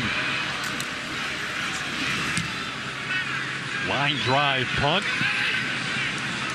And a roll down. No chance of a Foster return. A little bit of an owl roll. Kick of 39 yards. Under a minute to go in the first half. Have to love the resiliency of Aiden Childs in this game. 2 interceptions on his first pass of the game. They were to bounce back from subsequent turnovers. A couple of deep drives. Seeing progression and what feels like confidence on almost every drive here. Even with his mistakes, he hasn't looked rattled. Right. You know, the moment hasn't looked too big for him. He's looked confident through the successes, through the mistakes, and for an 18-year-old freshman really in his first start, although he's seen playing time, that's what keeps you confident for him to finish this game strong. He was recruited by the now Michigan State offensive coordinator Brian Lindgren. Running the offense, doing it well today. They opt to go to the ground, so we'll see if they're content to just run this out. Gain of 2 there.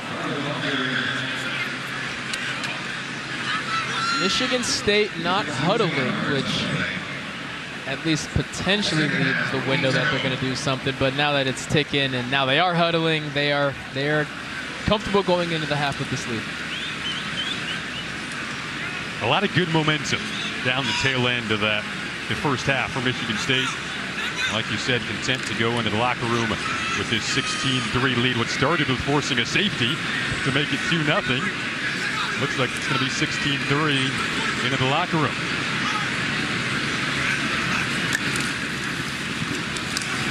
Had an explosive run play in this half with K'Ron Lynch Adams, 60-plus yards to the house. They give it to Nate Carter to run out the first half of play. And one that they can be proud of. Let's go down to the sidelines with Danny. Coach, what allowed your offense to settle in and open up for Kayron Lynch-Adams' 63-yard touchdown run? Yeah, it was blocked pretty well. We had been running that scheme. That was the first time we kind of showed it. And that guy's got some speed. Hit it right down the A-gap, which we want. That was a big play. On the flip side, defense has only allowed 21 passing yards from FAU. How do you continue to disrupt them? Yeah, they're doing a nice job, changing up some looks and things. Really, the biggest problem we got defensively is giving them, extending their drives with the penalties. Thanks, Coach. All right, thanks, Danny. Well, coming up, it's the halftime report with Dave and Marcel after the break. Michigan State 16-3.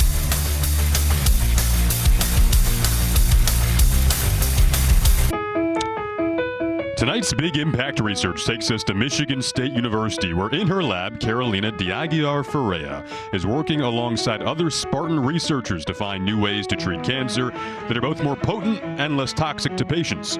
Her research focuses on precisely targeting cancer cells using isotopes produced on MSU's campus in a facility that is designed to be the world's most powerful heavy ion accelerator.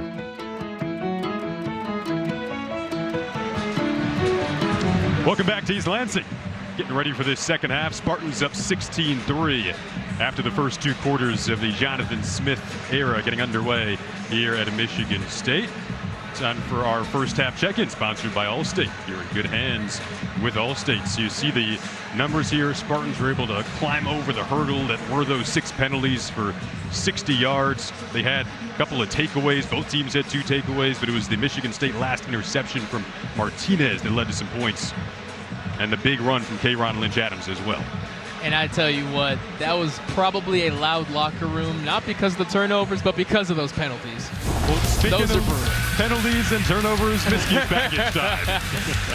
First, you have an incredible play by Bugs, and then you get the safety, the first points, the Jonathan Smith era. It's only right, it's defense.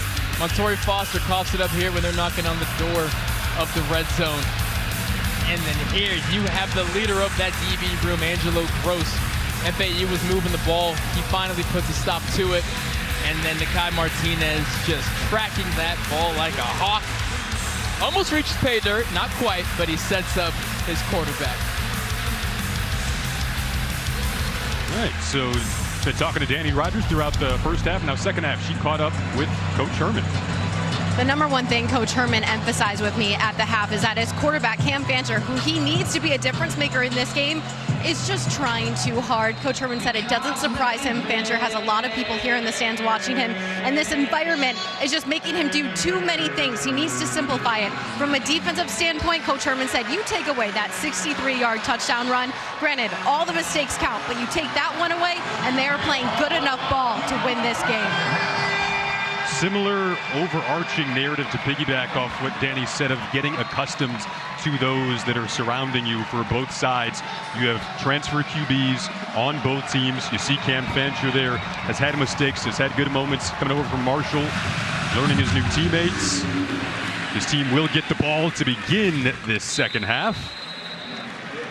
Michigan State's defense started to really step up toward the tail end of that second quarter. The vaunted linebacker group got involved.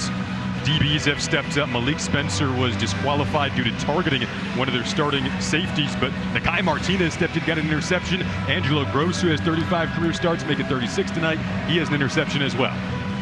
I said in the second quarter, more impressive than those fantastic interceptions are the one-on-one tackles that these DBs have made. FAU could have popped 3 or 4 runs if the last DB on the field was not able to get their man on the ground. Fantastic job all around by this DB unit, and credit to them. They want to rewrite what happened last year. They know they are better than what they put on tape a year ago, and they are off to a hot start. Playing under new defensive coordinator Joe Rossi, who came over from Minnesota. And now back to the ground game. Barry Mobley being tracked out of bounds there over to the Spartan sideline. Gain of 1. And we get a flag that came in late. You're going to see that horse collar area, and you're going to see that him firmly out of bounds. Dylan Tatum just trying to get him on the ground, but that right there is one of the most dangerous things you can do as a tackler. Now look, he's off balance. He's trying to chase him down. He's not trying to hurt him, but you see that compromising position.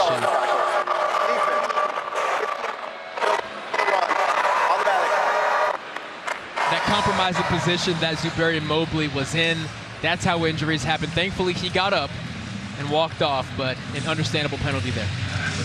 7th penalty, up to 75 yards now in those penalties for Michigan State. The horse collar is also one of the points of emphasis this year for officials. So it advances Florida Atlantic forward.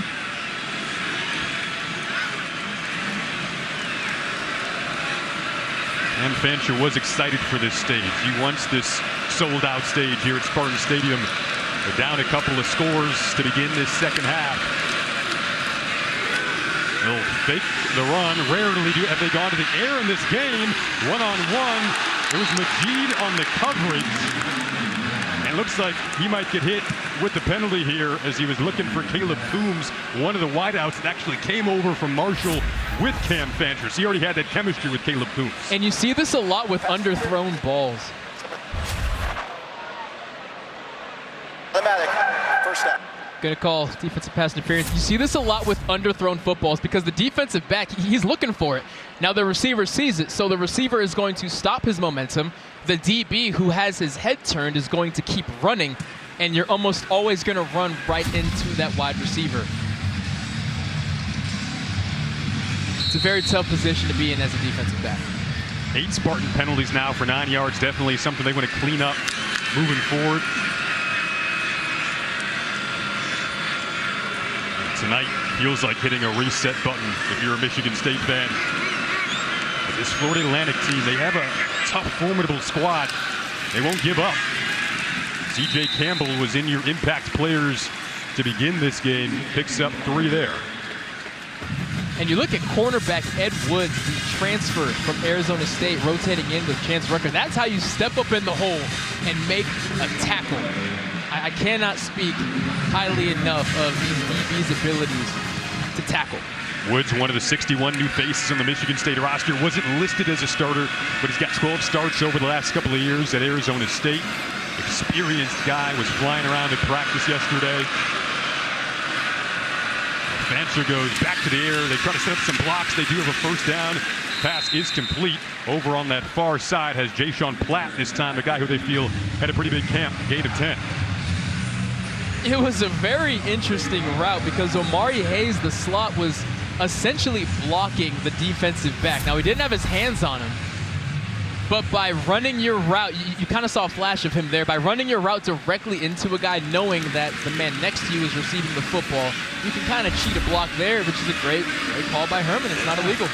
Really the first time, Brock, that Florida Atlantic's had some consistency through the air on a drive. All of a sudden, they're knocking on the door of the red zone. Fancher going to step up. This is what he does best, and he does scoot his way into the red zone. Knocked out by Martinez, but they'll set up shop at the 15. A little slow to get up there. Little bit of a limp, which you never want to see, but looks like he's going to shake it off. This is why he's so dangerous. He is a prolific runner. You're going to see him slide. That concrete wall is pretty dang close.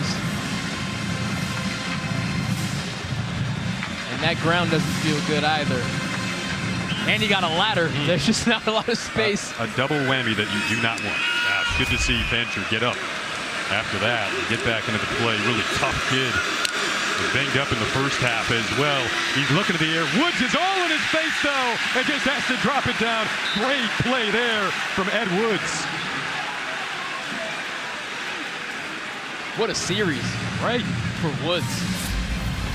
Look at him kind of bait Fancher here. Fancher wants him to commit to one or the other. Ed Woods says, no, I'm athletic enough to do both. I'm going to get my hands up while also staying in position to tackle. 4th straight year opening on a Friday night for Michigan State. Little extra importance tonight, trying to start the Jonathan Smith era off on the right foot. Good pocket for Fancher. He's not afraid to try to get out of it, though. He gets dropped down. Look who it is. Who again. else? Ed Woods, number 4, sneaking up there. Who else but number 4? Unfortunately, he's limping off the field, but that doesn't take away from his effort on this play. Fancher trying to bait time, trying to take off. Fantastic tackle. Yet again by a DB, yet again by Ed Woods. Hopefully, he's okay as he limps his way to I don't know if he'll go in the medical tent, but he's going toward it. So we'll keep an eye on Edwards' status. Meanwhile, they like to shake the keys around here in East Lansing on 3rd down.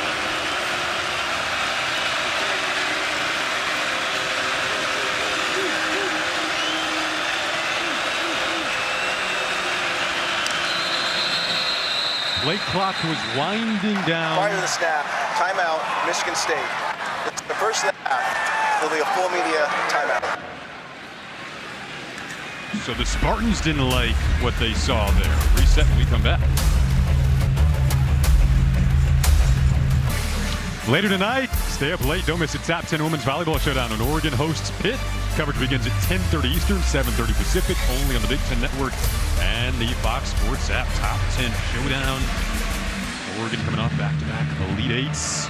That should be good. Meanwhile, back here in East Lansing, Jonathan Smith watching his defense get ready for what feels like a huge 3rd and 11 in this game.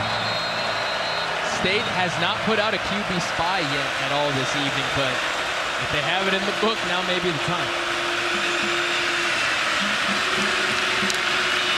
Banker has scrambled multiple times on 3rd down. He gets popped. Absolutely rocked in the backfield.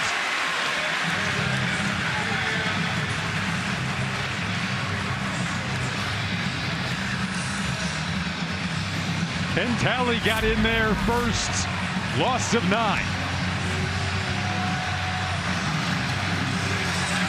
If you go back to the timeout, why they had to call it was because Ken Talley was struggling on where to line up. So Jonathan Smith called the timeout. Well, I'm sure he's glad he did because Talley knew exactly where to line up this time around. And he gets the fancher. So this from 44. And Spartan fans celebrating because that is no good. So a big stand for the Michigan State defense. First time all night that we've called Talley's name. And he gets a sack that ultimately pushed Florida Atlantic back to a point where this field goal does not go for Carter Davis. Stays out and it doesn't get that hook in there that the righty was looking for. And Brock, it's interesting because they used Suarez earlier. He made that field goal. Then they bring in Carter Davis. He misses it. They do use 2 field goal kickers. Doesn't work out that time. And now Michigan State's offense can come back out and set up after the defense gives up no points on the longest drive of the day for Florida Atlantic. You're feeling really good right now after that.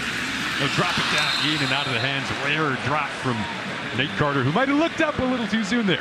He definitely felt a Sandy FAU jersey coming toward him. And you're going to see right there, that's exactly what it was, Jason. He saw a big number 5 headed toward him and didn't keep his eyes on it. I would love to see Nate Carter more utilized as a receiver, but unfortunately drops like that aren't going to help. That is actually the color of the jersey, by the way. Yes, Sand. yes, that was not a beach joke. No, it wasn't a beach joke at all. DeBoca said to drop it off. Back to Carter. Got hit hard by more sand. This time coming up to make the play is Jackson Ambush in the sand jersey. The leader of their defense who wears the green dot. Again, reminding you on the communication for coach to player this season, that communication shuts off at 15 seconds remaining on the play clock. They can radio it into the player. You see the green dot on the back of Jackson Ambush's helmet. That signifies that he is the player who has the green dot. No other player can wear that on the field for Florida Atlantic side. For Michigan State, it's Hayden Childs wearing it, getting that in from his offensive coordinator, Brian Lindgren, who's up in the booth. Now Carter comes in motion here and gets some flags flying. Snap infraction. Offense, number 61. 5-yard penalty. Still 3rd down.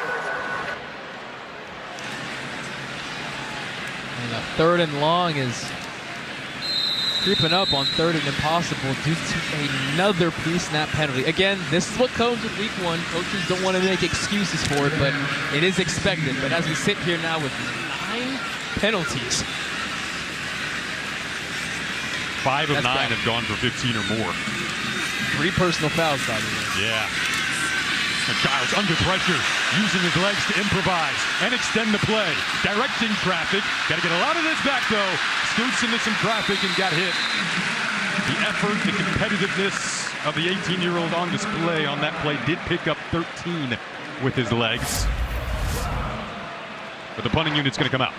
And you see a flash of the athleticism here. He's just not able to find a receiver to break free, and takes a big old hit there, but he's able to pop back up, trying to direct traffic, and that's what I'm looking for. Can the young 18-year-old direct traffic on the move? And he's doing it. It just didn't work that time.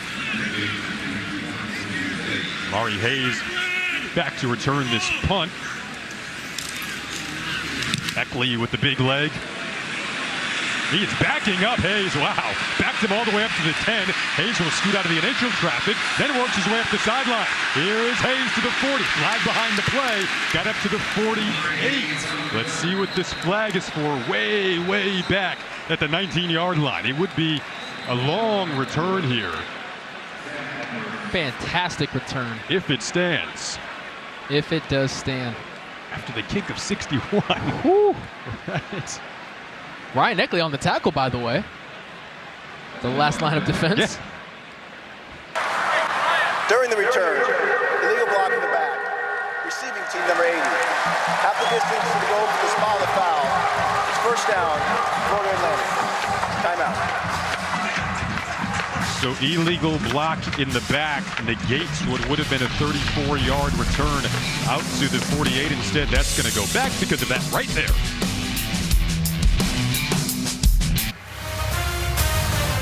Well, back, that is right around where the Spartan Walk took place earlier today. The first Spartan Walk for new head coach Jonathan Smith into Spartan Stadium, where his team leads 16-3 here in this third quarter. Good to see Ed Woods back out there for Michigan State. Just saw him in the frame there after he got dinged up on the last series. Made some good plays for in the green and white. They go to the ground game, and Jordan Turner got there first on the contact for Michigan State. His family here today, one of their captains. They call him JT because they've also got Jordan Hall. A special room, to say the least. We've been harping on it. You'll hear people harp on it all season long. This is as deep of a linebacker room as you're going to find across the entire conference.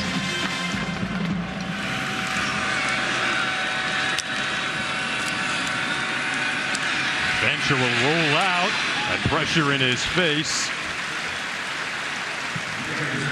It was Anthony Jones, a transfer from Indiana, who got up there to force what'll be 3rd and 11 here for an offense that isn't really designed to be backed up inside of its own 10 like this. And look, it's Woods again. Ed Woods seems to be nursing. Yeah. And you just hope that it's not developing into something serious if it wasn't before.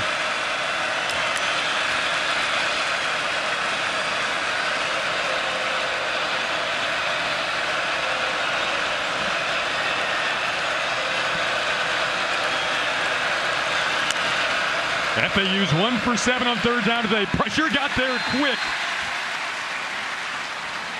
It was Talley who had the sack on the last drive that got in the face of Fancher. And a quick series for the Owls. Ken Talley, back-to-back series with incredible efforts. That's not going to be a sack or anything, but he got his hands up, and you better believe Cam Fancher was not able to deliver a solid football because he has a big number 11. I mean, how many times has Fancher lost his helmet? Now Brock Montouri Foster, as Florida Atlantic's going to boot this out of their own end zone. He's lining up at his own 45. You could be looking at possibly some really good field position here. He is going to run up and fair catch this right up near the 50. They'll mark it at the 47.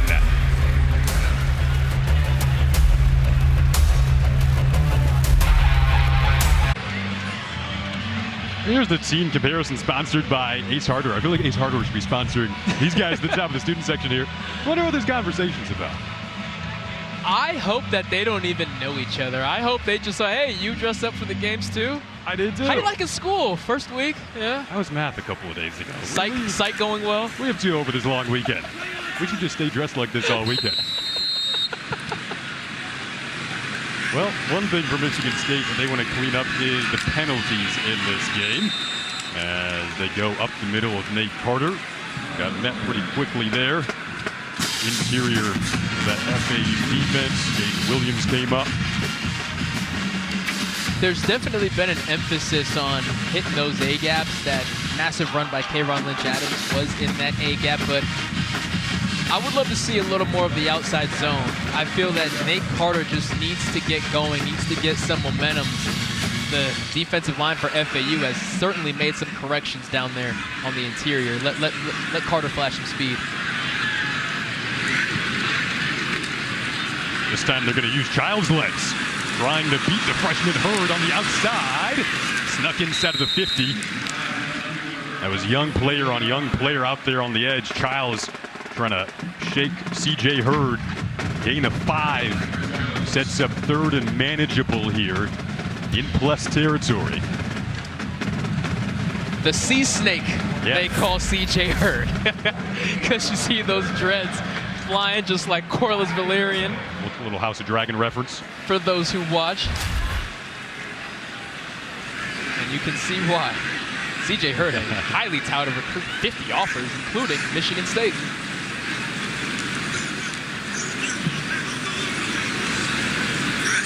Play clock winding down here, 3rd and 5. They opt to run it.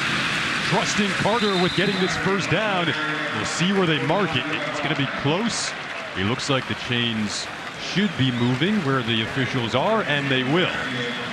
That's what I want to see. I want to see Carter able to get full speed by the time he gets to the line of scrimmage. Yes, he has great vision and great feet. Go back to those outside zones, because once he gets moving, that vision really shines, and he can become that one-cut guy. Despite the offensive struggles for Michigan State a season ago, Carter still had nearly 800 yards on the ground. He returns the most rushing yards from that team. Little trickery here. They'll flip it out, work with Jerron Glover. First time we've seen some deception. Saw a little bit of that at practice yesterday. Good chunk there. And in talking to offensive coordinator Brian Lindgren, Jason, it certainly sounded like they were very excited about Jerron Glover and his potential, not just as a receiver, but as a ball carrier here, following his tight ends. And there's Tanner Miller, of course, out there leading the way as well. But I expect big things out of number 4 this year. Glover, a Florida native, started 4 games last year. Was a track guy in high school. They felt like he had an awesome camp. Really excited for his season. Flip it out opposite way this time with Carter. Gets a block from this newly constructed offensive line. Stanton Ramil got out there, one of the backup tackles. Gain of 8. He is so nimble on his feet. Watch this hurdle at the end. How subtle it is, how effortless it is. That is a heck of an effort by CJ Hurd on the tackle. You would never expect a running back to be able to hurdle you like that with that kind of angle and that kind of position. Somewhat reminiscent maybe of Le'Veon Bell with those hurdles he used to have back in the day. If I can give Spartan fans a flashback, right? If you're going there, I'll meet you. Yes, sir. Childs got that ball away in time. It is on time. Caught by Isaiah Johnson, who came into this game with no career catches. That's a big one of 22. You ask why Aiden Childs is one of the most sought-after quarterbacks in the portal. It's because of throws like this. Not even really able to set his feet and plant that throw, but he dropped that football exactly where it needed to be. Big play from Johnson on the receiving end. Number 2 transfer portal QB in the green and white. That kind of throw while taking a hit, while leaning back, phenomenal.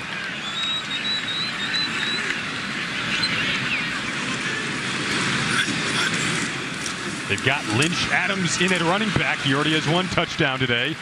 Gets swung down there.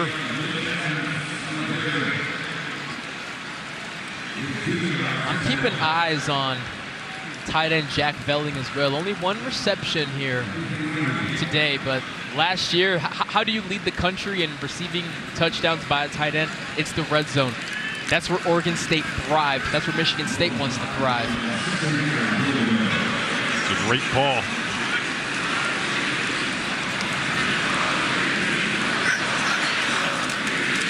They go back to Nate Carter this time, flip-flopping the running backs. The tight end they had on that play had both Velling and Michael Masunis in the block on that right side. All of a sudden, 3rd and goal after trying to stuff it in with the run game. What are you looking for here? I'm looking for Velling. I'm looking for the guy who was in an offense last year that had a 78.6 touchdown percentage in the red zone. Not points, touchdown percentage, and he was a huge part of it. He's standing up as a wide receiver. I hope FAU knows where he is. That was at Oregon State. Velling came over from Oregon State with Childs, with head coach Jonathan Smith. And now Childs is looking to the end zone. It is intercepted. It is intercepted and heading back the other way. Chance for a big return from Philip Dunham, the former Indiana Hoosier, who cuts it back well inside of Spartan territory. Second red zone turnover of the day. A return of 58 for Dunham. You talk about being comfortable. Philip Dunham spending so much time at IU. He's been in this stadium. He is familiar. He jumps that route. He sniffs it the entire way. So instinctual, was so instinctual as a Hoosier, and here goes back home to Florida, but the playmaking came with him. He's a guy who you thought coming in could maybe calm down this defense, because he's been in this stadium as a former Hoosier, played in Big Ten atmospheres.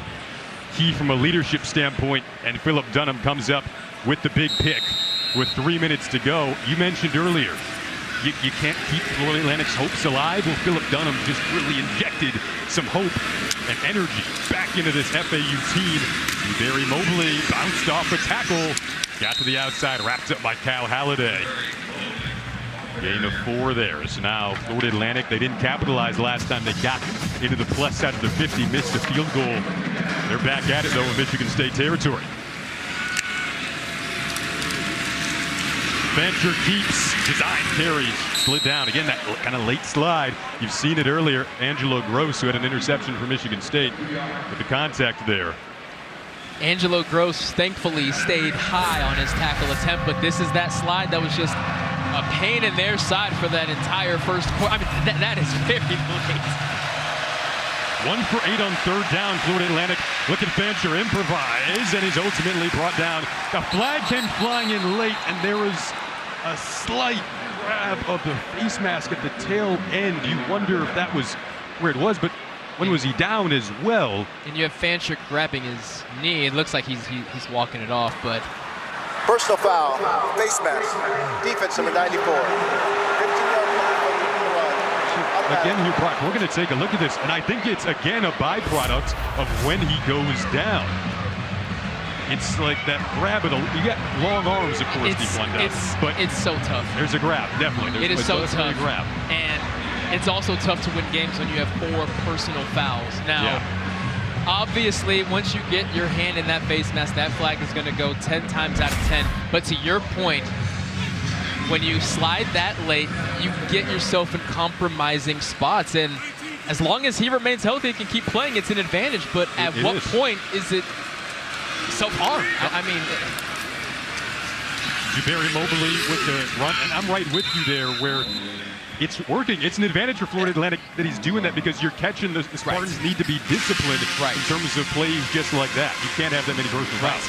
The disadvantage for the Spartans is there's no drill that you run throughout camp where, hey, if we're playing a quarterback who is athletic enough to slide extremely late, how are we going to tackle him? You don't cover that. They're just going off of instinct. And again, it's working to his advantage, but for him being such a great athlete, I'm nervous that if he can't do an entire season of this and remain healthy. Fancher and Florida Atlantic trying to put this in the end zone to pull within a score. And they're going to work it with some blocks on that left side. Gross made the tackle. A big possession here for Florida Atlantic, creeping inside of the final minute of this third quarter. Fancher just working his way through all of these hits today, showing some fortitude, showing his toughness, his resilience. A great athlete, as you said. You go back to last year at Marshall. Against NC State, he had the ball more than 70 times, over 50 pass attempts, 20 rush attempts. So yes, he looks gassed, but if he has to put this team on his back, he's done it before. Big third down, noise coming from that MSU student section.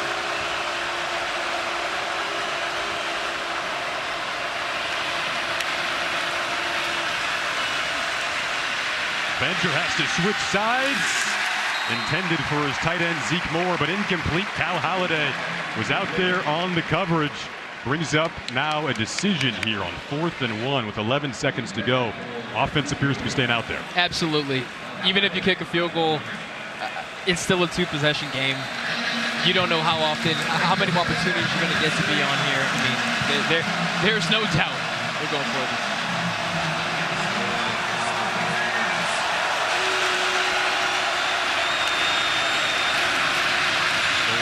Roll it out to the end zone they go for a touchdown to pull within 1 score.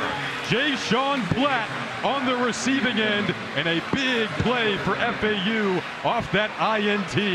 It is a 1-possession game, 7 plays, 40 yards they go. And you're going to see miscommunication on the back end. Watch both DBs go to the flat, leaving a wide open Jay-Sean Platt.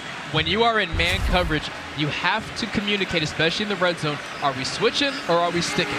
If my guy crosses in front of you, are you taking him and am I taking your guy, or are we staying?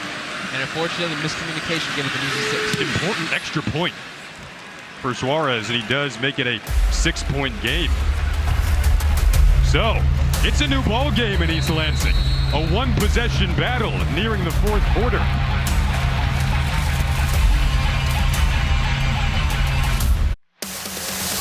Tomorrow, 6 more games come your way as Iowa, Purdue, Northwestern, Indiana, Oregon, and Washington are in action on Big Ten Network and the Fox Sports app. Go to btn.com/gamefinder for channel locations in your area. Going late into the night for the Washington and Weber State there. So Florida Atlantic right back into this one. New game. And this is what you say when you say you cannot let a team stick around, because belief starts to grow, and barring any kind of return here, you go into the 4th quarter, and if you're FAU, you say, guys, we believe we should be up in this game, and here we are hanging around in the 4th quarter. Why not just go do this? And after that extra point, a touchdown, theoretically another one, and an extra point puts you in front. So, I mean, wow, it's been the turnovers in this matchup. This all started because of a Philip Dunham interception, and then it leads to this. Are we switching or are we sticking? Right now, you have 2 DBs with eyes right there. Who does that leave open? Number 3. You have to communicate that all throughout the week.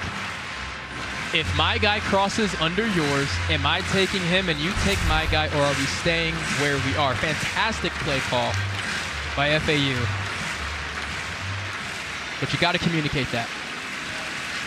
Likely the final play of the 3rd quarter. Before we go into a 4th quarter that could have some drama on this Friday night at Spartan Stadium. Childs has a target, open, finds him. It's Montoya Foster who puts his foot in the ground and gets out past the 40 for a Michigan State first down and gain of 16 to close out the 3rd quarter. On the edge of our seats heading into the 4th, 1-possession game after the Jay-Sean Platt touchdown for Florida Atlantic. Spartan fans trying to ring in this new era on a high note. We got a battle.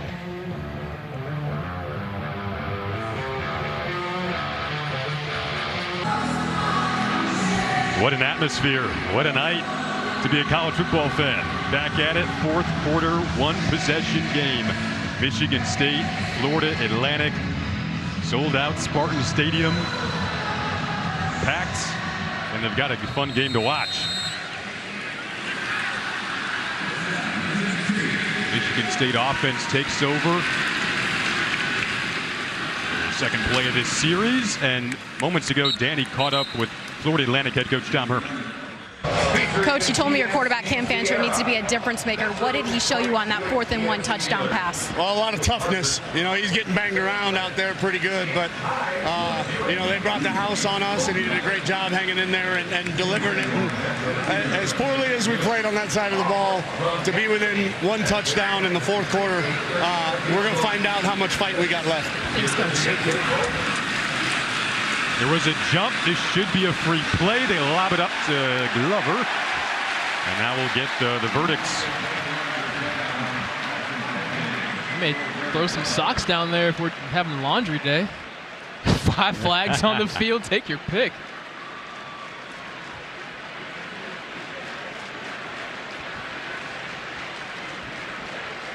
Definitely some movement pre-snap.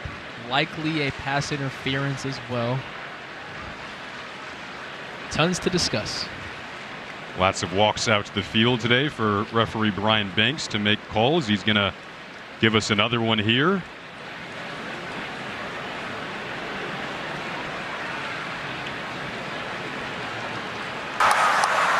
There are 2 fouls on the play. Offside. Defense number 97. That penalty is declined. Pass interference. Defense number 11. 15-yard penalty from the previous spot. Automatic. First down. That moves the chains forward into plus territory for the Spartans. Devontae Davis with the early movement. Bugs Brown, who's had a phenomenal game outside of that penalty a play ago.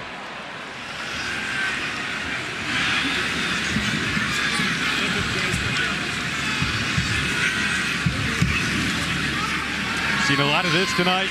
The fake and then the throw down the field out of bounds and incomplete. Wanted Velling, who I know you want to see get involved. So again, Danny caught up with Tom Herman. His group mentions to be in this game with some of the mistakes they've made, they'll take it. And this is a team that's experienced in Big Ten atmospheres. They played at Illinois last year. They only lost by 6 in that game, 23-17. It kind of felt like they almost deserved to win that one, but didn't come out with the victory. Their last win over a Power 5 team was in 2007 against Minnesota. Again, another Big Ten opponent, but lost by 6 to Illinois last year. They're down 6 today. And Kayron Lynch-Adams continues to bounce and break off tackles. Brought down by Bugs Brown, but not after a big gain of 10. And Lynch-Adams pretty hyped up. Lynch-Adams has got the juice right now. And when you have a center like Tanner Miller, watch how he sets the tone here. Clear him out, and now I'm going to clear him out. Valencia Viking. Yes, I am biased because that's my high school. Could not be prouder of Tanner Miller. So Cowboys taking their talents to East Lansing. The tutelage of the legendary Larry Meir. Handed off, right back to Kayron Lynch-Adams. Broke through 2 tackles, then gets cut down. Jackson Ambush finished off the tackle, but the momentum is really moving now with the hot hand in Lynch-Adams. And you can feel it oozing out of him. Look how fired up he is. His fists are still clenched. Kayron Lynch-Adams, feed him, feed him, feed him. Look at this run. Lynch-Adams looking like Lightning McQueen. Kayron saying ka-chow. 7 carries, 99 yards, so nearing the century mark now.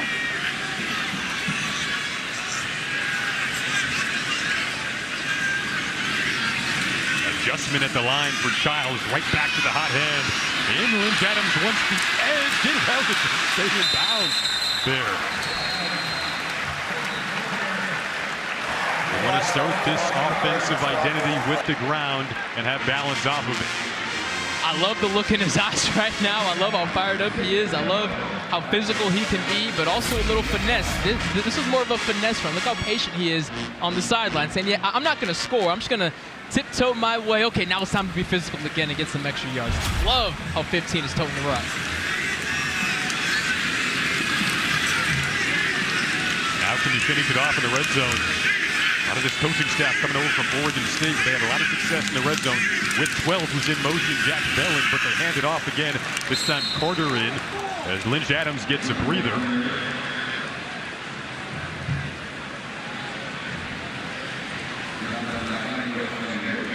In the red zone, you'd like to be better than you've been today. The 2 turnovers have hurt. Last time they were down there, the interception from former Indiana Hoosier Philip Dunham took it back the other way, then set up some points for the Owls that pulled them within 6. And in the past 2 seasons, Michigan State's offense averaged just over 4 points per red zone trip, one of the worst. And they're looking to rectify that now. Empty backfield for Childs. Haven't seen a lot of that. And Foster scooped that up. He looks like he did. Nice adjustment there from Montori Foster. Fantastic hands by Foster there. Offense remaining on the field. Bringing on some tight ends, but Jason, they're not bringing on a kicker. Now they're bringing in Michael Masunis, Beef there, along with Filet, 6'7", 249. They converted the last fourth down. Yeah, Masunis is 6'5", 258. And getting some weight in, especially on the left side of the O-line there. 4th and 1, a big 4th and 1 here. Oh, Lynch Adams got met by the Florida Atlantic D-line. What a job to step up in a clutch moment, and the Spartans continue to struggle in the red zone. Chris Jones kind of led the way over there. Florida Atlantic steps up, backs up. What a play.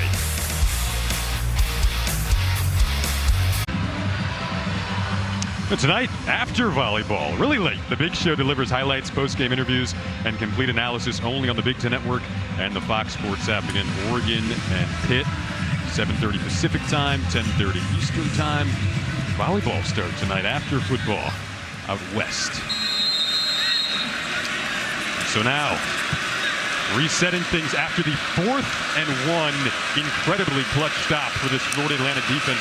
Michigan State has struggled in the red zone offensively tonight. Fancher a little fake. Let's check in with Danny.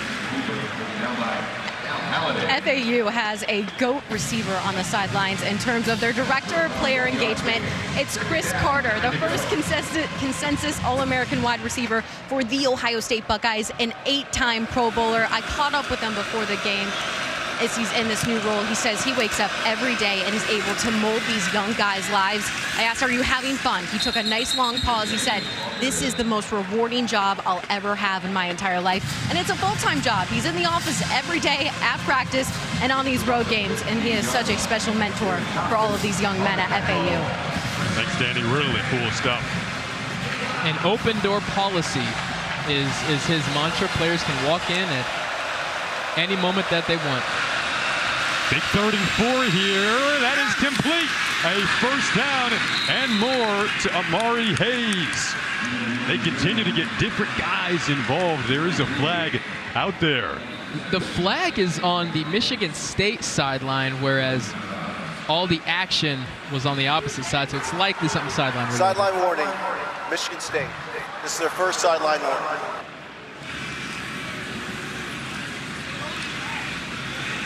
Gain of 28 yards on that last play. And you see Cal Halliday not seeing the wide receiver sneaking behind him. That's Amari Hayes, who has had himself a very good second half. Another Florida native on this roster. Up near midfield, you wonder about the legs and tiredness of defenses as well in the second half of games. Absolutely. The last position you want to be in games like this is when you have the lead, you're at home, yet all the momentum is with the visiting team. It's a scary place to be in, but this defense is going to have to find a way to figure it out. That last stop felt monumental. Yes. For Florida Atlantic. Yes. And you mentioned their hope all night. They have injected some hope and life back into this sideline. Down just 6 here. Fancher will keep it. Running away. Inside of the 50 he goes. Got to scoot past Vogel there and picks up another FAU first down, gain of 10. A fantastic run here by Fancher. Able to beat the defensive end and then cut up field before Angelo Gross can really get a solid hit on you, meaning you get to fall forward for that first.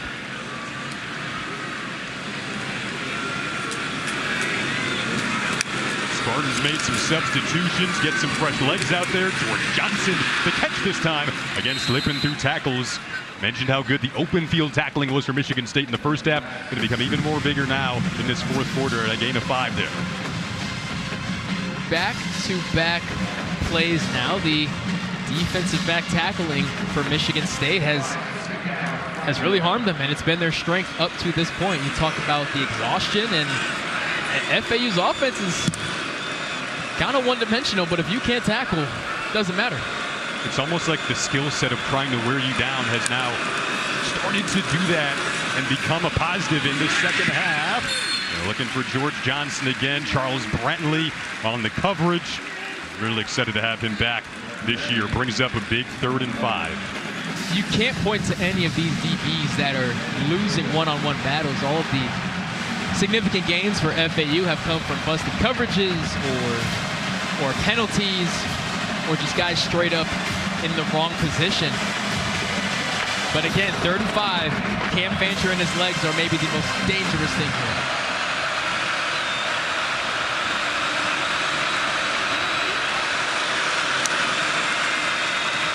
Some motion to work with. They give it to Mobley. He did not get there. Not enough for the first down. Now decision time. 4 down territory as FAU subs out a wide receiver and subs on a tight end. I asked him what range do you feel comfortable with kicking field goals. They said maybe 51. It wasn't as long as Michigan State's comfort, so they're going to go for it here. Why not?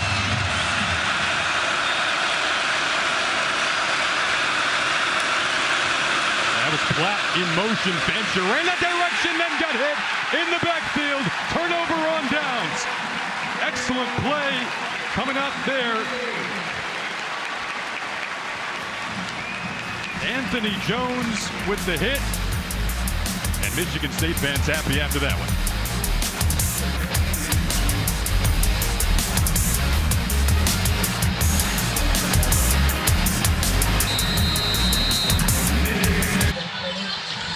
Experience the expanded Big Ten Conference like never before with Big Ten Plus. Stream thousands of non-televised live events across the Big Ten. Plus, enjoy next-day game replays for every Big Ten game. Subscribe right now at BigTenPlus.com. Aiden Childs in the Michigan State offense comes back out up 6. They would love to extend the lead to 2 possessions, but the issue in trying to do that in the red zone, you've got 2 turnovers, an interception, and a fumble down there. Absolutely brutal. They're moving the ball fine. They just can't play mistake-free right now. Back to Nate Carter.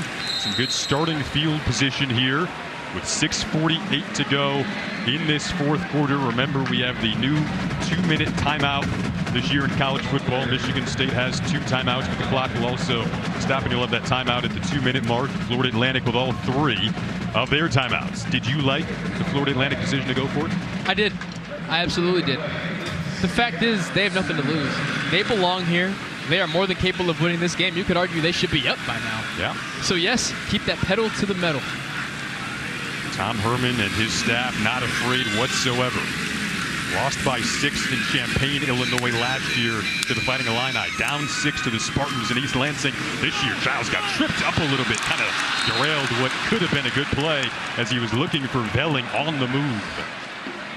And Velling is so good at those delayed releases, especially with how good the offensive line is at making pass look like run. Aiden Childs really just needs to plant that foot and drive that ball and not throw it off his back foot. There was a guy in his face, but he had time to deliver that ball where it needed to be.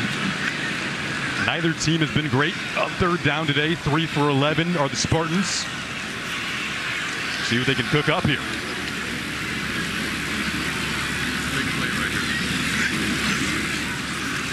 Big play for the FAU defense. Childs wants it all downfield, incomplete, looking for Montori Foster. Day Hill, the lockdown quarter for FAU, in on the coverage that time. So they get the stop they're looking for. Still 5:59 to go in this football game, too. And this one just sailed. If I were to guess, it is the fact that the cornerbacks for FAU are doing such a good job at the line of scrimmage. Data Hill and Bugs Brown, fantastic corners. Aiden Childs has not adjusted to where he normally puts that fade ball. It's going to be a little shorter because those cornerbacks are pressed every play in his receiver's face. Amari Hayes back to return the booming punt from Eckley. Almost a little too boom in there. So we'll come back. Florida Atlantic offense will take the stage.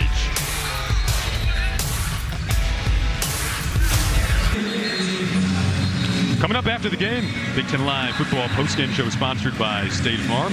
Get you all caught up on everything around the Big Ten yesterday, tonight, looking at tomorrow.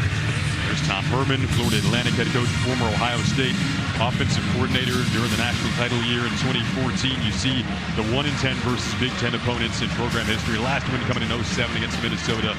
When Tom Herman was at Houston, he was no stranger to knocking off big-time programs. He was 6-0 at the time when Houston was in the American Conference against Power 5 opponents. So he has had his fair share of upset wins as a head coach, and he's in search of another on a big stage here in East Lansing tonight as Michigan State tries to ring in the Jonathan Smith era on a high note in front of this home crowd. There is Coach Smith. 5:38 to go on the ticking clock of this fourth quarter, and what has turned out to be a really enthralling second half, thanks to kind of a blend of turnovers, red zone errors for both teams. And Florida Atlantic's on a drive here where they're trying to take the lead.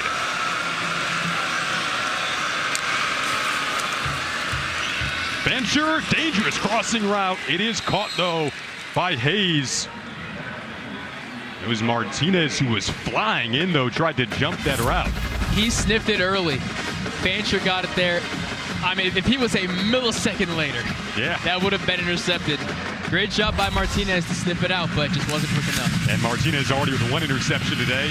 Back to the ground, Florida Atlantic goes on 1st and 10 after the gain of 10 on the last catch.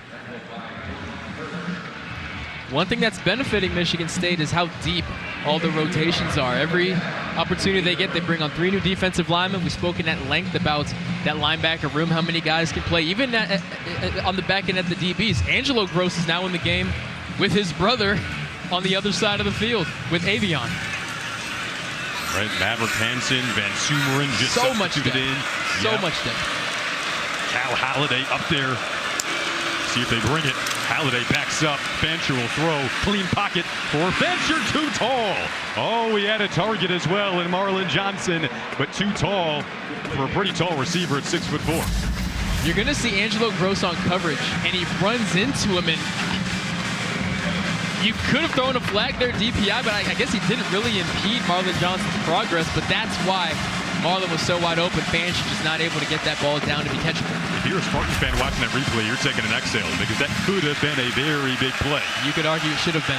Instead, it's 3rd and 8.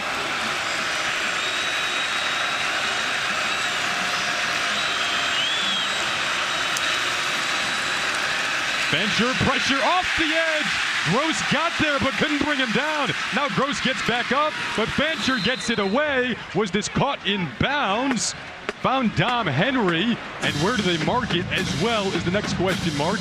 He looks like they are going to call it a catch in bounds. It will be short. Yep, short after a gain of 7. Incredible effort there by Fancher to escape from Angelo Gross, who had a fantastic blitz.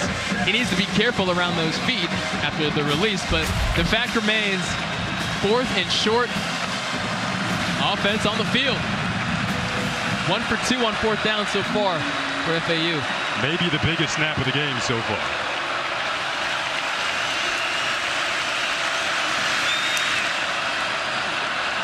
Fancher will roll, designed play to that side. You talked about his legs, slides down. Turner came in, and they throw the flag for the 2nd time today on that slide. Malik Spencer was ejected earlier in the game for targeting, and now they'll look at Turner's last hit. It's now that forearm shiver gets involved. For those people wondering, no, he's not leading with the crown of his helmet, but that forearm shiver making contact with the helmet is still considered contact to the helmet. Just want to clear that up in case that affects what the penalty ends up being. No contact to the helmet, whether it's your crown, whether it's your forearm, it's all legal. There are 2 fouls on the play. Personal foul, late hit, with targeting. Number 7, defense. After the play, unsportsmanlike conduct foul, defense, number 7. Both penalties will be enforced. The ruling on the field of targeting is under further review. So you heard there that the targeting call is under review. and the unsportsmanlike conduct as well to tack on. So you're going to see Jordan Turner right there again. It's that shoulder, forearm shiver.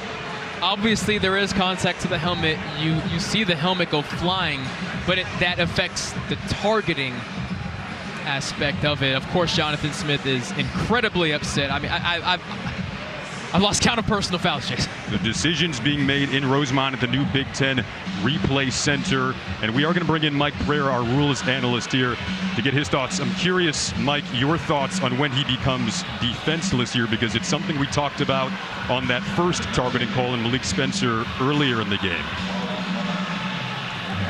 Yeah, listen, the whole defenseless thing is he's giving himself up. If he's going feet first, then he is considered defenseless. The play's over, even though he's not on the ground. The question is, does he get the head or neck area? Yes, there's the forearm contact, but what they're going to have to find out in that wonderful system that the replay center they have in Rosemont, they just have to verify for this to be targeting. There needs to be contact to the head or neck area, so that forearm's what they're going to look at. The main thing is also here is that the defender threw his helmet after he made the targeting foul or made the hit. So that's what they called, and that will be penalized also. So there's either going to be 15 yards of penalty here, or there's going to be 30 yards of penalty based on the fact if they can look at video like this and we see that there is the forearm coming out, but is that shoulder, does the helmet come off when he's hitting the ground? That's what they have to look at. It's not real clear from these shots. Thank you, Mike. Great breakdown there. Fantastic explanation. So now, I see the forearm after seeing those replays. I see it hit the shoulder pad, but we'll see. After review, there is no target on the play. However, number one slide started at the 41-yard line. Therefore, he is dead. The ball is dead where he gets himself up at the 41. That is short of the line to gain. As a result, we have a turnover on downs. We will then enforce the late hit as well as the unsportsmanlike conduct foul, both on number 7. It'll be first down, Michigan State. All right. So what an explanation. A lot of paperwork to sort through there. No targeting on Jordan Turner. A smile there. And he was short of the line to gain on that fourth down. So the Spartans will take over, but the unsportsmanlike conduct of throwing the helmet off will still be implemented. So at the end of the day, it's a win if you're Michigan State. And a very, very interesting series of events here when it has come to something that the Michigan State staff told us going into the game. They were worried about when watching Cam Fancher on film, and particularly the timing of when he slides. And that has played out today now in the biggest stages of this game. Joe Rossi knew exactly what was at risk in tackling Fancher. And unfortunately, it's come to fruition. Will it end up being the determining factor in this game or not? We have about 3.5 minutes to decide. But for those who didn't see, Jordan Turner got up and chucked his helmet, and that's what's going to keep Jonathan Smith upset. Targeting, not targeting, forget all that. Jonathan Smith is a disciplined guy, runs a disciplined program. He's going to say, you better keep your helmet on next time, regardless of what the call is. See the defensive coordinator, Joe Rossi, up there, entirely new staff for Michigan State. Some whistles before this next series gets underway here. Reminder on that 2-minute timeout that's coming up. Florida Atlantic still has all 3 of their timeouts.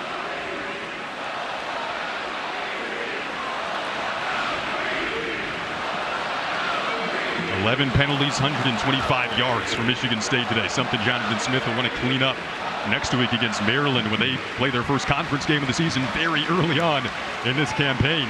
11 for 125. Is he going to cut it? Almost half of those being personal fouls. Yep. Is also not going to cut it. Been a fun, up and down, dramatic night. First career start for Aiden Childs. 3:27 to go, and still a lot of work before you can think about College Park next week and Maryland. Florida Atlantic's looking to get a stop here, and they still have 3 timeouts and the 2-minute timeout.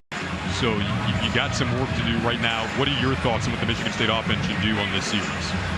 I'm looking at number 15, Kayron Lynch-Adams. He has been the most successful offensive player. He's the third transfer running back for Michigan State to have 100 yards in his debut. Nate Carter had it a year ago. Jalen Berger had it in the past as well. You ride the hot hand. That's what Coach Lindgren told us he was going to do. You eat up some clock, and Lynch Adams can get some yards for you as well. Lynch Adams with 9 carries, 101 yards today.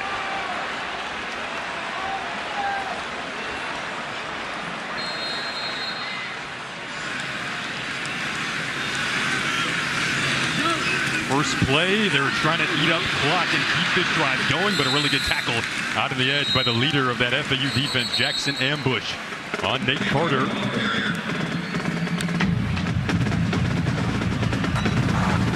Florida Atlantic. This is the first of the half. Only 30 seconds in length. So FAU burns one of those timeouts, and we will step aside for a quick 30 seconds.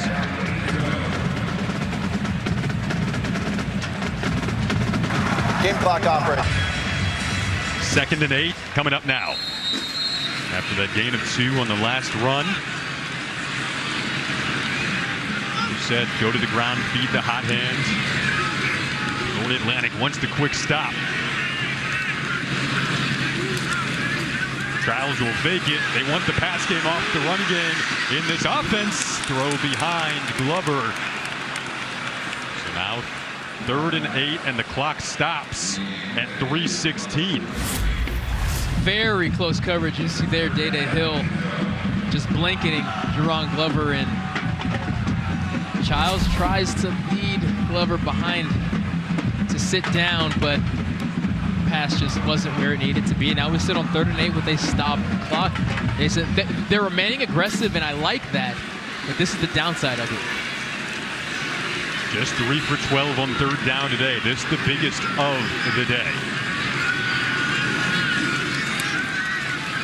Trials with good protection. Got it away. A strong throw, incomplete. He wanted Glover, and Bugs Brown was on the coverage with a great play there. And it's going to give the FAU offense the ball back with 3 minutes, 11 seconds, 2 timeouts, and the 2-minute timeout. And you're going to see Bugs Brown all over Jerron Glover. I like the no call there. That is solid cornerback play. What a game he has had kicking in the door of Spartan Stadium. 6th punt for Eckley. Amari Hayes is back to return. High arching punt. And they're caught by Hayes. Don't forget, we got volleyball later tonight. Still coming up, Oregon and Pitt. Late night volleyball action, 10:30 p.m. Eastern time. 7:30 Pacific out west. Big top 10 matchup following what's been a really good game here in East Lansing, and now the biggest defensive series of the night coming up for Michigan State.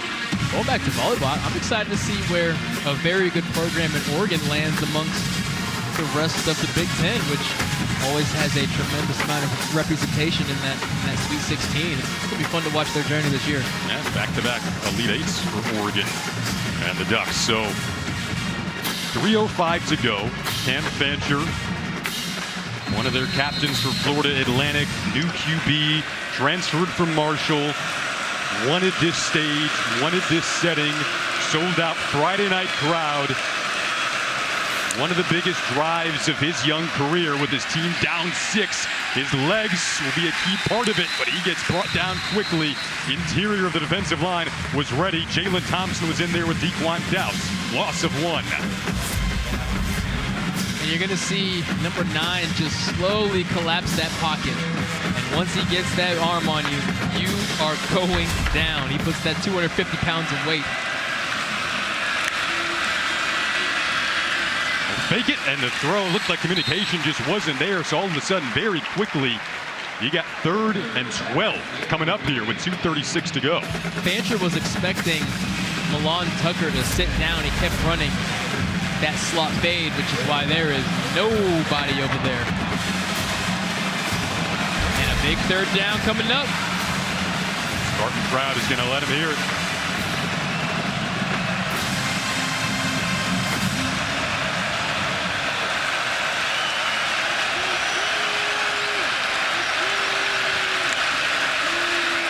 Just 2 for 12 on third down today. Pressure was from Bogle. Fancher escapes, but to the sideline and did not get nearly enough for a first down. So now you go to fourth down, and do they bring out the punting unit here? It would be kind of dicey. You got this 2-minute timeout coming up, and you got 2 timeouts left, but I think it's offense staying out here, Brock. It certainly looks that way. I wouldn't be against them utilizing the 2-minute timeout with the punt and everything, but maybe they're just going to think it over, and we'll see who they bring out here in a couple minutes. Yeah, they'll think it over. We're seeing new strategy with this 2-minute timeout. We'll be right back in East Lansing. 2-minute timeout.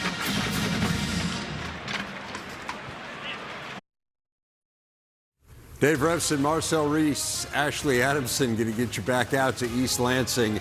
Offense has been struggling. Defense has been bailing the Spartans out. Right now, we're seeing a veteran defensive group step up to the plate and get their team, try to will their team to a victory tonight. Need one more big stop here, Ashley. Yeah, we got a big game coming up after the football game. It's volleyball, gentlemen. I know Marcel is a big volleyball fan. Top 10 showdown in Eugene between Oregon and Pittsburgh. That's coming up after football, but it's going to be a good finish. Jason, Brock, back to you.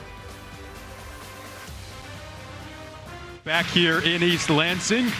Got a fun finish coming up here. You see some of the numbers by quarter. You said to me, it kind of feels like this fourth quarter has been a game in its own right.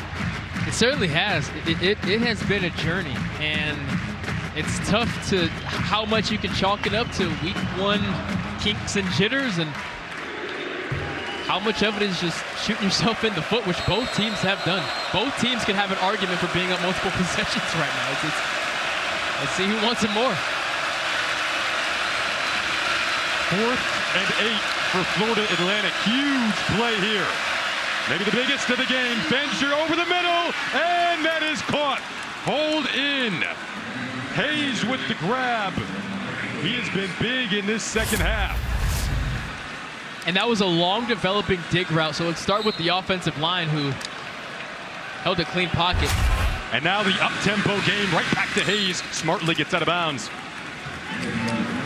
We're inside of the final 2 minutes now. We're on a first down. Clock stops as the chains are being reset. Smart play there from Hayes, though, to scoot out of bounds. Clock stopping at 1:49. Down 6, so you get a 6 for a touchdown would be your goal if you're Florida Atlantic. Then the extra point gives you the lead. Long field to go until they get there. 2nd and 7.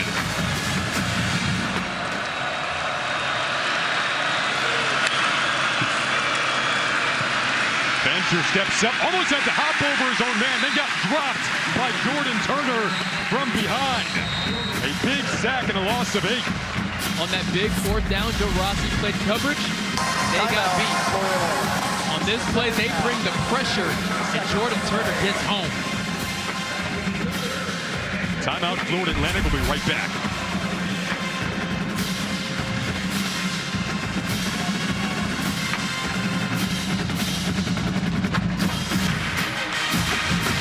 For those of you looking for volleyball, Oregon and Pitt, top 10 matchup, you can find that on the Fox Sports app. We'll join there after we wrap up here in East Lansing. 1:41 to go. 101 seconds left in this game. 3rd and 15. And a big one for Cam Fancher. Bogle trying to track him down. Fancher directing traffic. And they're going to have another 4th down coming up to try to extend this game. Just a gain of 1 there. Angelo Gross came over.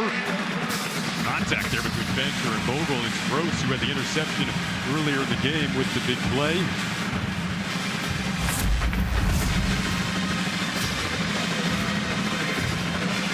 Little flop there. Gamesmanship, if you will. Line judge not falling for it one bit. I respect the attempt, I guess. 3rd and final timeout. Well, Florida Atlantic takes their 3rd and final timeout. So here's your ball game. Absolutely. And Fancher getting his hand inspected. Now it looks like it's his right hand. He is a lefty, but he's clearly in some kind of pain as that hand is twitching a little bit. Yeah. Kind of a scary sight, which means I wonder if he will even be on the field for this potentially final play for FAU. Tyreek Starks, who had 1 snap earlier in this game when Fancher's helmet came off, is the backup. but it clearly looks like Fancher wants to stay in there. So you see Charlie Fry, offensive coordinator, in the huddle there for the Owls. 4th and 8 was the last 4th down they converted. It's backed up now to 4th and 13. Pretty much for the game here. Keep your eyes on him. He's a lefty, but he still has to catch that snap. And if that right hand is as bad as it looked, that could be a factor here. Fancher steps up. Green jersey's in his face, and he is dragged down. Got that off. But it's Talley, who was big earlier in this one, showcasing the depth of the Michigan State D-line to come up big and effectively end this one, barring a turnover. And you see the discomfort that Fancher is in after that play, and how much he must have been hurting going into this snap. Cannot even imagine. But Ken Talley, this linebacker room, this defensive line room, whenever a play needed to be made, that defensive front 7 put the team on their back and the offense on their back and brought this one home. I do want to give a tip of the cap to Cam Fancher. You mentioned it, and I can't imagine how much pain he is in. Took some devastating blows. His helmet flew off, 6 or 7 times. Fought till the end, and truly just hope that that hand is not something that will affect him in future games. Reminder, if you want to find Oregon Pitt volleyball, you can have that on the Fox Sports app. We'll rejoin that right after we wrap up here. You see Jonathan Smith, so ringing in the new era under his leadership. This isn't his first time in Spartan Stadium, Jonathan Smith, as you see his quarterback that followed him from Oregon State fittingly taking the knee. He was here as the quarterback coach for Boise State in 2012.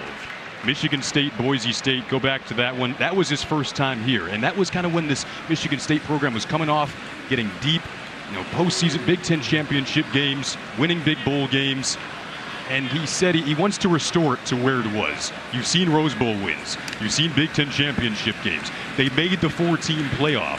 He wants it to get back to there. A lot of work to be done until then, but this start is one that he'll be proud of with his team after the game in terms of how they closed it out.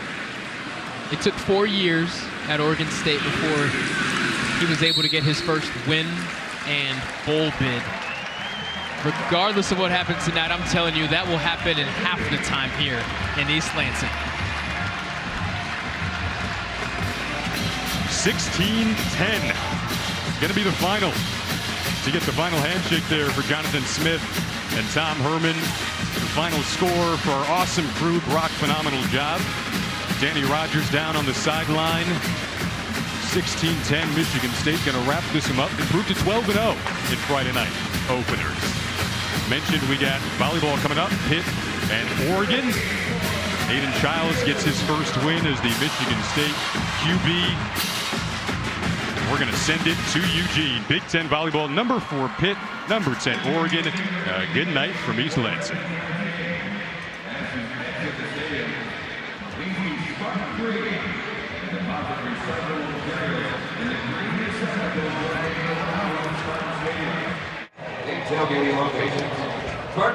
Coach, a win is a win, and this is your first as Michigan State head coach. What emotion comes to you first when that clock hits 0? Yeah, obviously you're trying to win the game, and you'll take them however they come. I was really pleased.